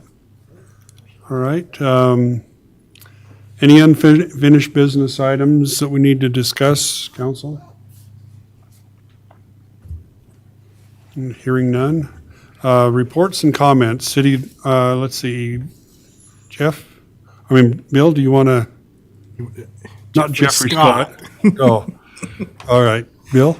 I'm so not offended. I'm actually quite honored. No, I don't have anything. I hope you're enjoying the department head reports that we're got in that new format, and we have an amazing team. And yesterday's party was just an example of that. What a blast that was. I work with incredible people, and I'm honored every day to serve with such dedicated and professional individuals. And their dedication and enthusiasm and energy is just infectious. And great things are going on in the city. I'm honored to be serving with them. Amen. Thank you. Anything on the DRC we need to talk about? I guess we met with a gentleman today that is looking to start developing portions of BR Hill. With the Deweyvilles in the background, it's hard to call that a mountain.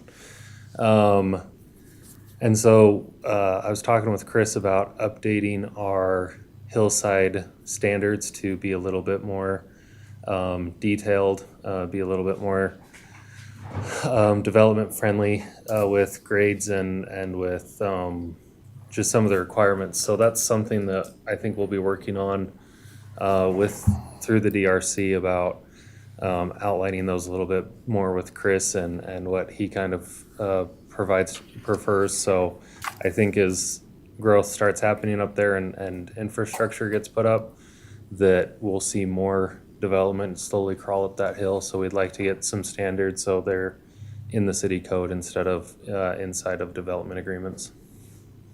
Is that property already in the city? No, part of it is in our future annexation boundary, and part of it I anticipate is in Garland's. So I will be talking to the ombudsman's office hopefully tomorrow about what kind of requirements there are. The developer has expressed interest to be completely inside Tremont, just for the infrastructure available and his own personal desires. So I missed that first part. He wants to go higher? he wants to go up. He's gonna put the tank? Yep. And once he puts a tank up there, then there's a lot of all of the existing subdivisions that start going up the hill more, along with some others to the west of Country View Drive there could also start going up the hill. How big of a tank is that, Paul? Well, Be at 2 it'd million. probably be something either we would work with the developer on to upsize. We'd want to see at least a 1 million gallon tank on that hill. I think His development might not require that much, but I think it's something we could work with, or either do credits, impact fee credits, and have him build. But yeah, we need a 1 million gallons up there to start with. it's possible, as tall as his development was looking at, that he may need a couple more just to service his, just to keep the pressure for his, the further up he goes. So there could be one master one and then a few following that, depending, but those are conversations we were gonna have at DRC tomorrow. Gonna tie them 2 roads together finally somewhere? No, because he doesn't have the property to the west there, right above where it says Tremont on the map. But he was looking at trying to incorporate 2650 into his development. Jeff, so is this just still going up the hillside because it goes up over a lip and then goes down into a valley just before the BR? He owns all that land, doesn't he? He Not owns, quite to the BR. He doesn't own the BR, but he doesn't own the BR, but he gets pretty close. He owns if Cynthia would scroll up a little bit, keep Because going. if you get up into that valley, it's huge. I mean, Yeah, let's see here. a million. So the one to the left of the BR, keep going. That one I think is his uppermost parcel. Yeah, so you're past the BR up in there. That's a huge area. Wow. So 1 million gallon tank, if you've got that. To start full of with. homes up in there. We're, What's his, the pressure you would want to have? Well, see, we don't let anything minimum of 40 PSI dynamic. So that usually means static at someone's home, you're gonna have 55 pounds of pressure. So we'll have to stage those tanks to where we can meet that.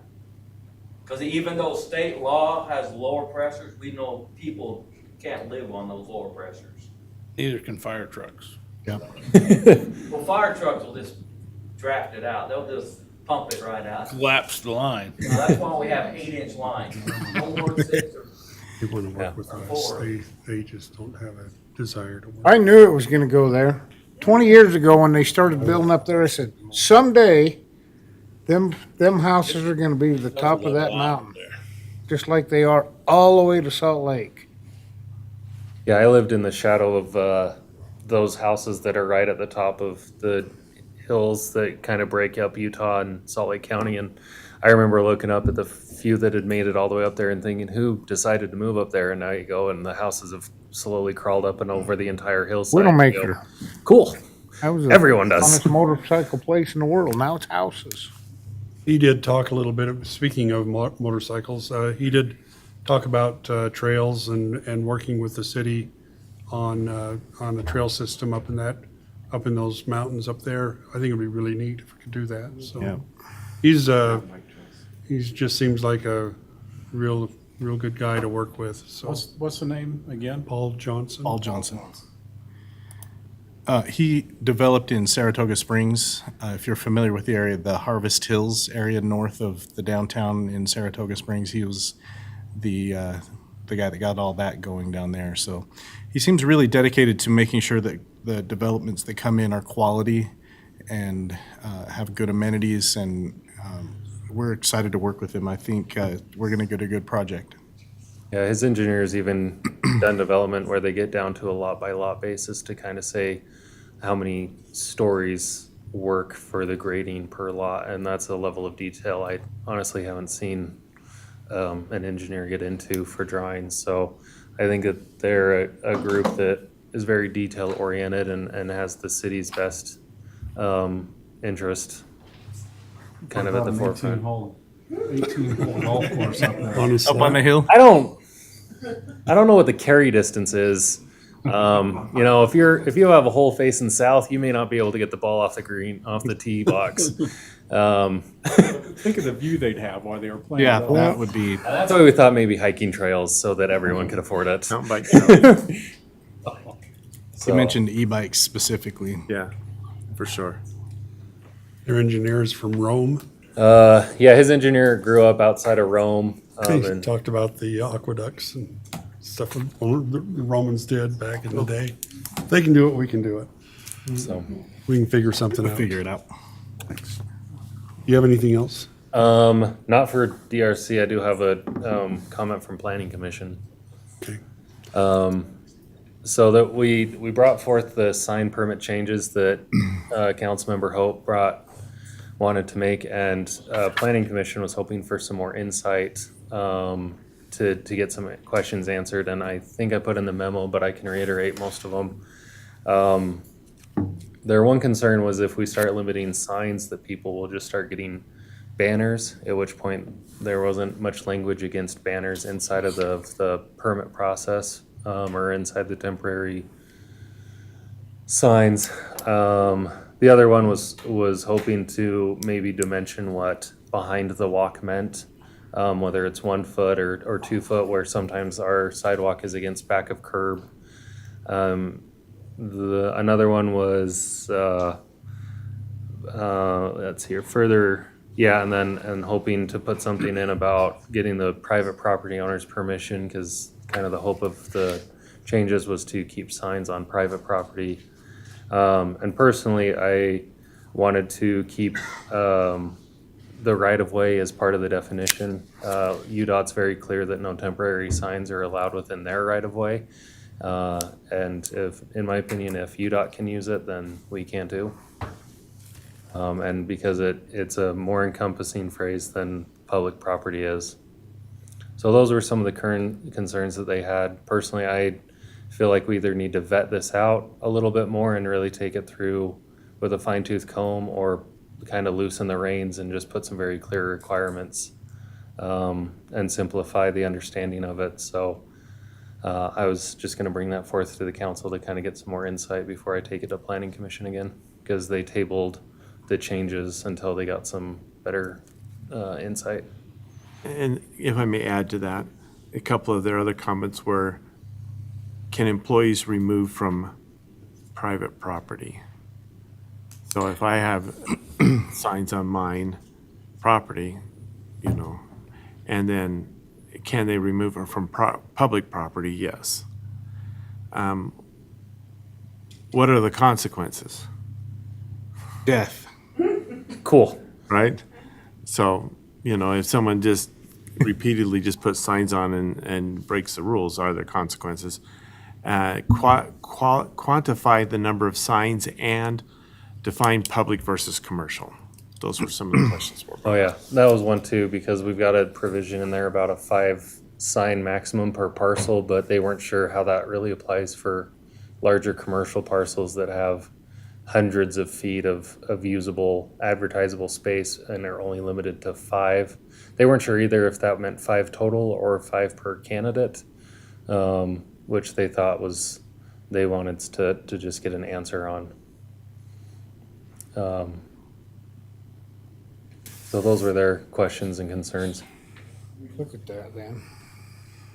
They kind of suggested, Jeff, that if you wanted to go to the planning commission meeting and answer some of the questions and also hear some of their feedback, and being you're the one that's championing this ordinance, you might be able to learn from each other.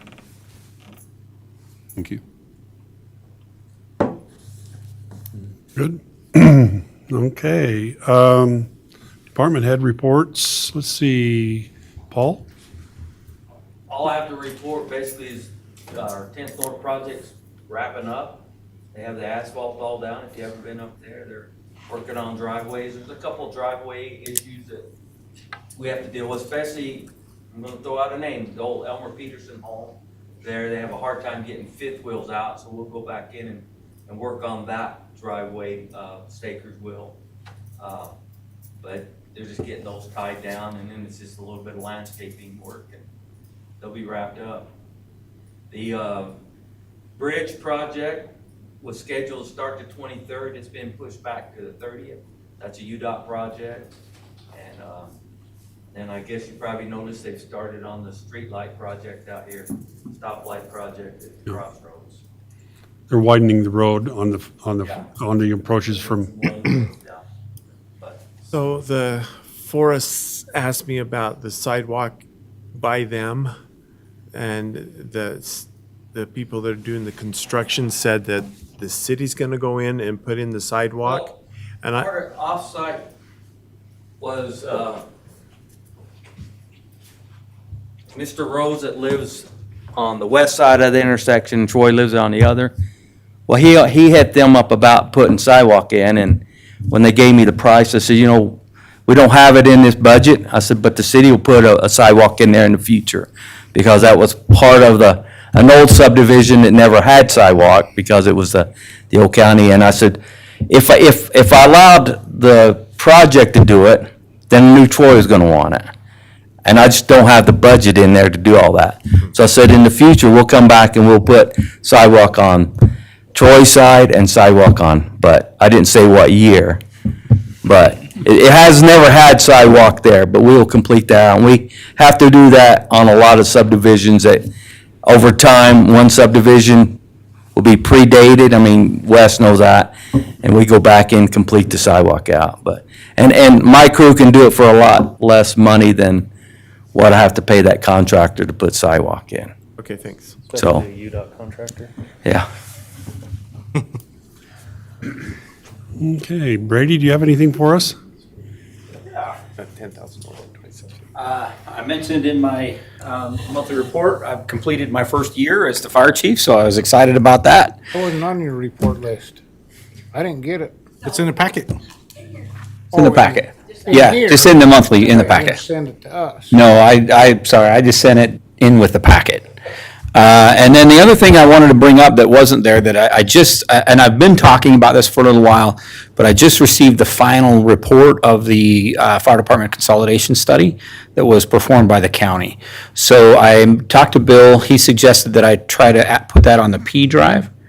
But I want to make sure that the council has access to that report. That's what I was looking for. What format? It's too big to email. I can't email it to you. Would you But put it on the website and have a section in there where you can upload it to the website and then they can access it there? I would do The whatever, P drive and just send us a shared link. a link, whatever format you You would guys all have like. access to the P drive? I The public never council used does. it before. Never.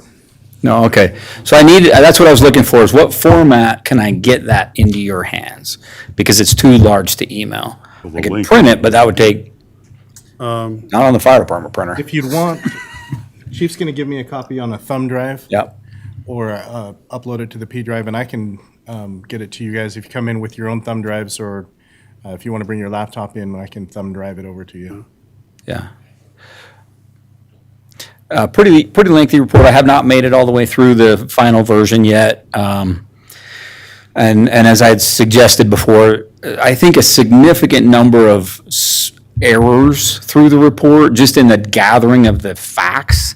Some of the facts that are quoted aren't completely accurate. But I would also say that as I've gone through that, I don't think that substantively changes the report, right? If we spent the time and the energy and the money to try to correct all of those facts, I don't think that the outcome of the report would change anyway.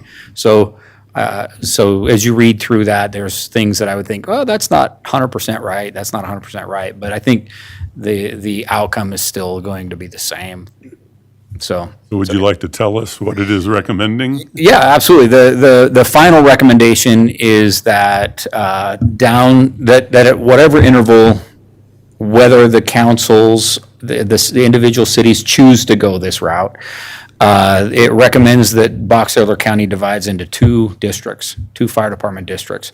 A northern fire department district, and it said, I think it uses the phrase to be headquartered in Tremonton, and a southern fire department district that to be headquartered in Brigham City is what they recommend. And then they outline maybe some options that are slightly different, some nuances, but, and then that falls to you as a council. And my role is I will follow whatever direction the council gives enthusiastically.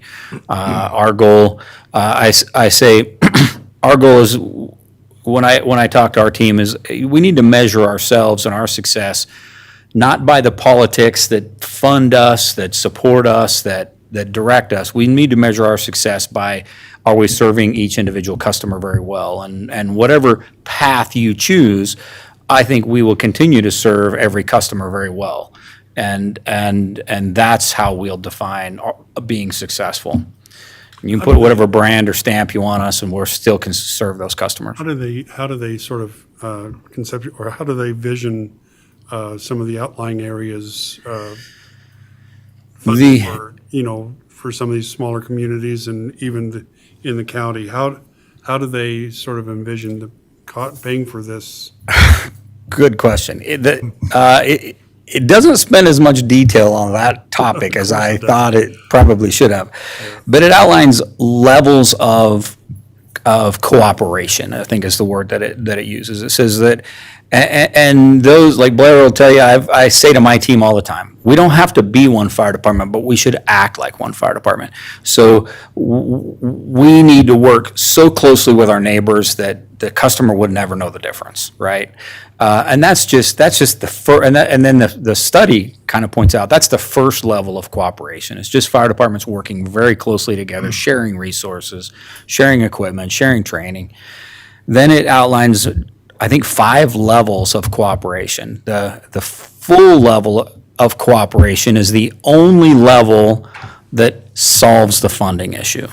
And that is, like level 4 of cooperation, there's names for each one. I got to go back and reread it. It's a big read. It talks about using contracts, right? Maybe we just have contracts like we do with Elwood to pay into another fire department to provide that support. And then the 5th level is full consolidation, as an independent taxing district, so that the fire department has the autonomy, and every community pays a fire tax, a fire district tax. And it doesn't matter whether you live in Tremonton or Thatcher or Garland, everybody pays the exact same amount. And that's the highest level of consolidation. And then that gives you as a council and the other councils in our region a kind of a menu of what level of cooperation you would like to choose to have us. But I think as fire departments, we're continuing to evolve, and we're continuing to work as closely together as we possibly can, even without consolidation, but it doesn't solve the funding challenge. So I'll get that into your hands as quickly as I can. So did we decide maybe a thumb drive option? If you give me if you. I'll can have that give me a today. P drive Yeah, I'll have or, that. Thumb drive, yeah, I give you one, so. You gave me one today. I'll have that to you tomorrow. Perfect. Yeah. You can stop by at your convenience and get a copy of that if you'd like. Yeah. Bring your own thumb drive or bring your laptop in and. Yeah, it came to me through a Dropbox but I can't email it out. It's too big of a file, so. Can't you send us a link to the Dropbox? I think I could Then we can send do you it a that link way to the easy. Dropbox. Okay. Yeah, Or we could share a you- OneDrive link or something. yeah. OneDrive. Whether we're all of our That would be the emails. easiest, because then you could just Okay. send it to us and we could download it ourselves. Hard part is with the Dropboxes, I don't know if he has administrative access to I share don't. it. I don't have administrative You could access. set I it said up on read-only a Dropbox access. or But I OneDrive, could right, yeah. share it as a OneDrive, Okay. and send it out to everyone. Okay. From the P drive. Okay, good. Awesome. I just want to make sure, I just got that. I've been trying to start reading through the final document, and I wanted to get it into your hands as you wish. And I would suggest you don't necessarily have to read the whole document. You can, if you go to the glossary, it gives all the details and how they came to their conclusions, but then there's the section on consolidation that is probably the best part of the read. I mean, if development agreements were too long, then. Yeah, yeah. So, okay, thank you. Thank you, Chief. Let's see, I think we got one, let's see, the crossing guard on 100 East and 700 North. Do we need to discuss that for a second? What is it? I mean, That's what I'm wondering. Discuss it next meeting, but there's need for another crossing guard at that location. Where? On the 7th North Right by the one, park. by the food court or whatever that is, that, oh, am I thinking right? First East is Sharon Archibald's house. 7th East and First North. Right on the east side of North Park, having a cross. Yeah, east On side. the east side of, okay, I'm with you. Okay. So I guess North Park has a parent, teacher, somebody going out, I think it was in the afternoons. They do, they have parents or teachers. Okay. But They go out Skylar and said kinda he do went and that. observed, and he said if even need be, if we can't fit it in the budget or whatever, we would pull somebody from a different location. that It's doesn't crazy cross as there. many kids, because there's a Yeah. ton of kids. Yeah, that's where all the East and cars west go. and One on north and south. The one on 6th, you mean? 7th. No, it's the one going on First East, Yeah, right, it right crosses east First of East from of the the school school, because over that's to where the- all the cars come across and So drop it's east off. and west That's what you're that saying. they're looking. Crazy That's right there. pretty crazy. So it's like, I mean, it's 10 grand is about what we pay for salary and benefits for our other crossing guards that work morning and afternoons.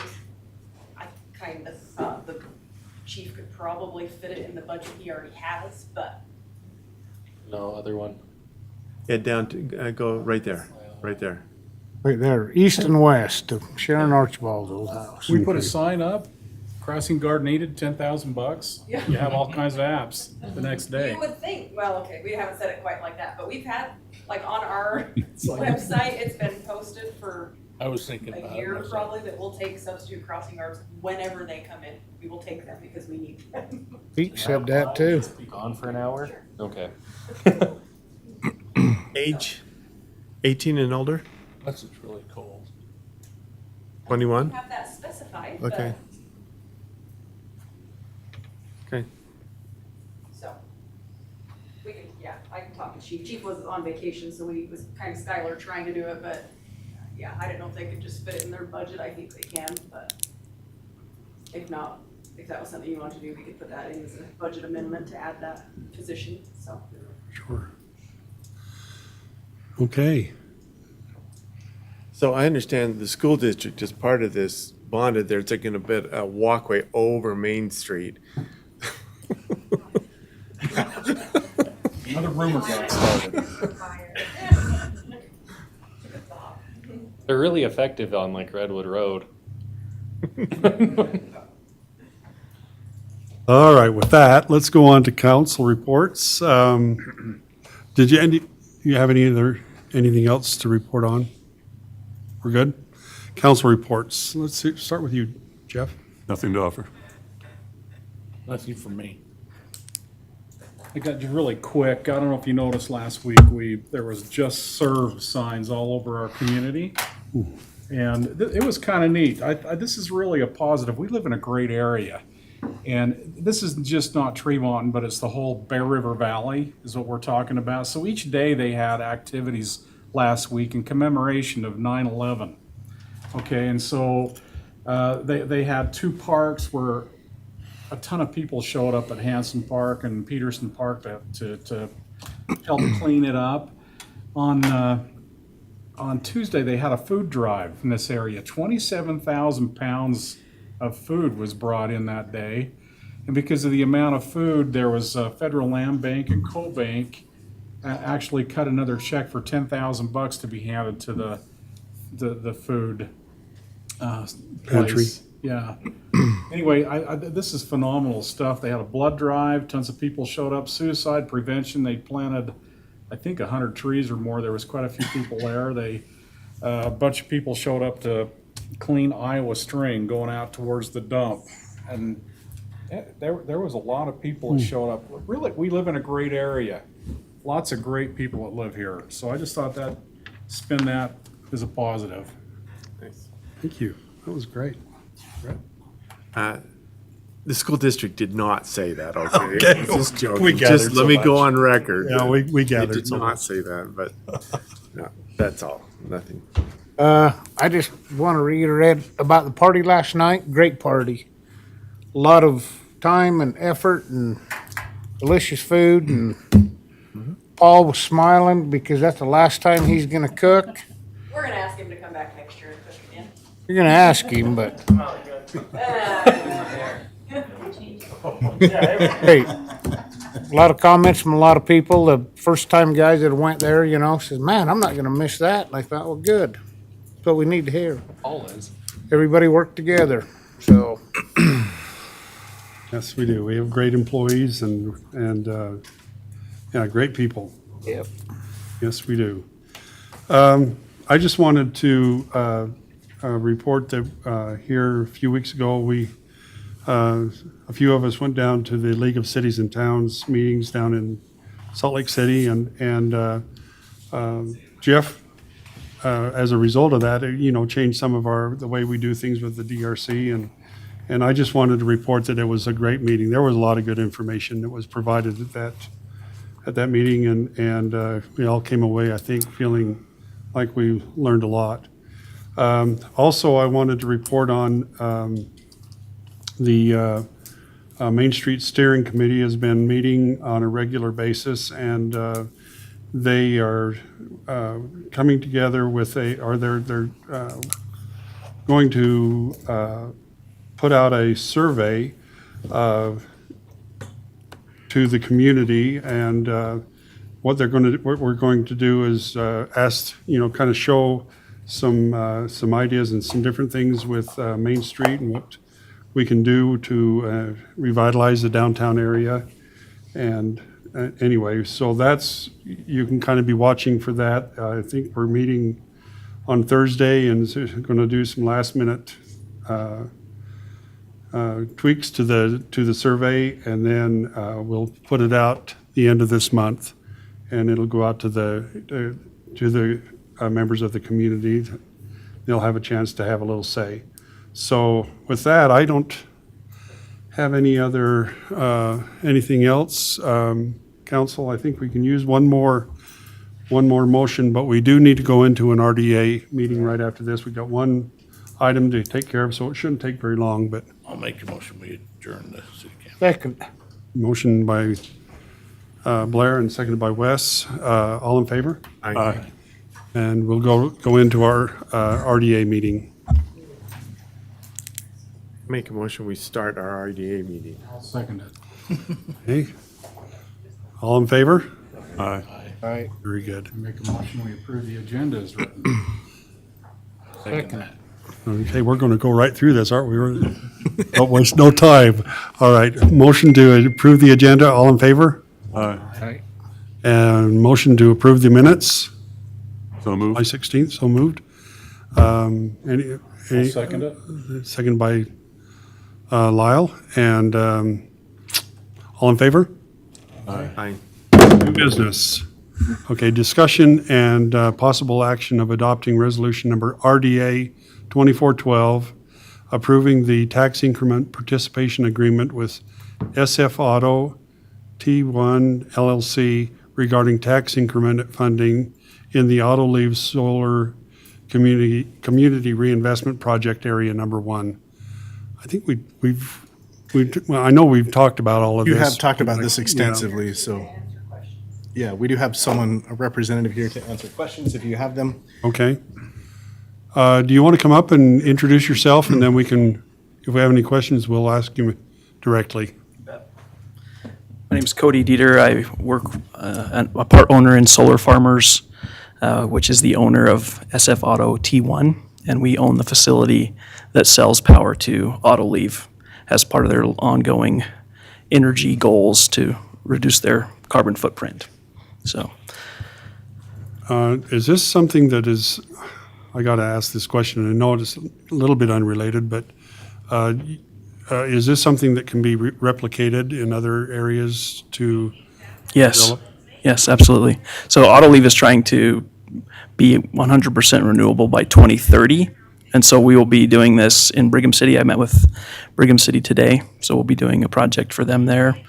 Promontory, we'll be doing a project there. We're building a project for them in Ogden right now as we speak. So yes, it will be replicated for them and for other entities that want to have green power. So, Mayor, Yeah. is this, these solar panels being put on the property adjacent? Yes, There's- just is that south. Tree Mountain? Is it Tree Mountain? Tree Mountain is on the south. Yep. I thought it was Garland. Yeah, Garland's on the, it splits their building almost right in half. So, Garden's on the north, yeah, Garland's on the north. where they want to put more, So right? in the future, we'll be expanding. They're on the Yes. south. Yep. They're south of. That's right. Yeah, so, and this resolution is just the final piece. If you remember, those who were on the council at the time, we adopted a project area plan and budget and interlocal agreements, which bring that tax revenue to this body, and then this last agreement is to get those funds to us, so long as we pay our taxes on time, which we've done already this year. So, And the cemetery tax still, or cemetery still gets their money too. yeah, yes, we did not ask for any of that. All right.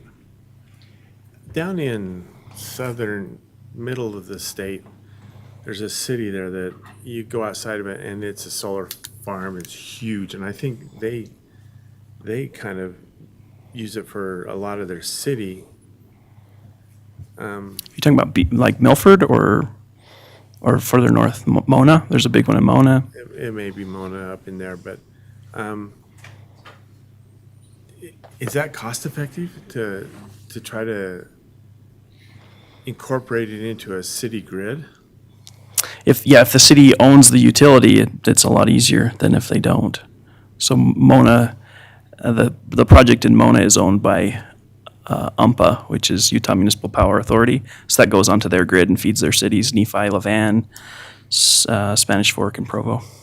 But if the city does not own a power utility, then can it still be done, and is it cost effective? Yeah, it can still be done. It's just like, for example, you guys are in Rocky Mountain Power's jurisdiction, and so you could have an agreement with them to do, to buy power from. They would buy the power from us, for example, and then they'd sell it to you. Does it save you money? It's very, very on par right now. It's not. You're actually eligible for tax credits where you didn't used to be as a municipality. You can receive a refundable tax credit even though you don't have any tax burden. So that helps, but it's probably on par, like same rate you'd pay with Rocky Mountain Power. But you now can say, hey, we're using renewable power for a portion of our load rather than just coal and gas. So if the community, the reason I'm asking this is because it's sort of in the works a little bit. Sure. It's being talked about here in town. If it was something that let's say the city had some kind of a solar farm and generated this, they have a name for it, but anyway. Like community solar? Something like that. And then you have is it the excise tax? What is the tax that a utility can charge? Yeah, like a franchise tax. Franchise tax, Yeah, that's what I'm trying to- municipal sales and use is the formal name, but yeah. So is that something that's, It can happen. There are cities, so there's a group of cities that have requested that Rocky Mountain Power increase their green footprint. So Park City, Salt Lake, Moab, Summit County, and there's like 10 others that are saying, we want green power into our city. We want you to find a way to do that. And they have not yet found the way to do that. Rocky Mountain Power is having some issues right now because of fires in and maybe I'm Oregon. getting a little bit into the weeds here. Yeah. The motion, what's at hand here? We better stay with. Sure. What's at hand? Well, it's exciting to talk about solar. Yeah, it is. So, council, do you have any questions on this? So this motion is just approving what we said we'd do, Yes, just like any other RDA. correct. Reimbursement. Yep. I make a motion that we adopt the resolution 2412, RDA 2412. I second it. Motion by Blair and seconded by Lyle. Let's see, coming back to you. West side. Red eye. Lyle Grant's aye. Blair, aye. Jeff Odie. Thank you. Motion passes. Thank you, everyone. Thank you. One more motion. Make a motion, we adjourn. All right. All in favor? Aye. Hey, will you turn this off? Will you turn this off? So that I can go to the planning commission if those ordinance amendments are on the agenda. Yeah, And speak to it if they have questions. absolutely. Because I'll be honest,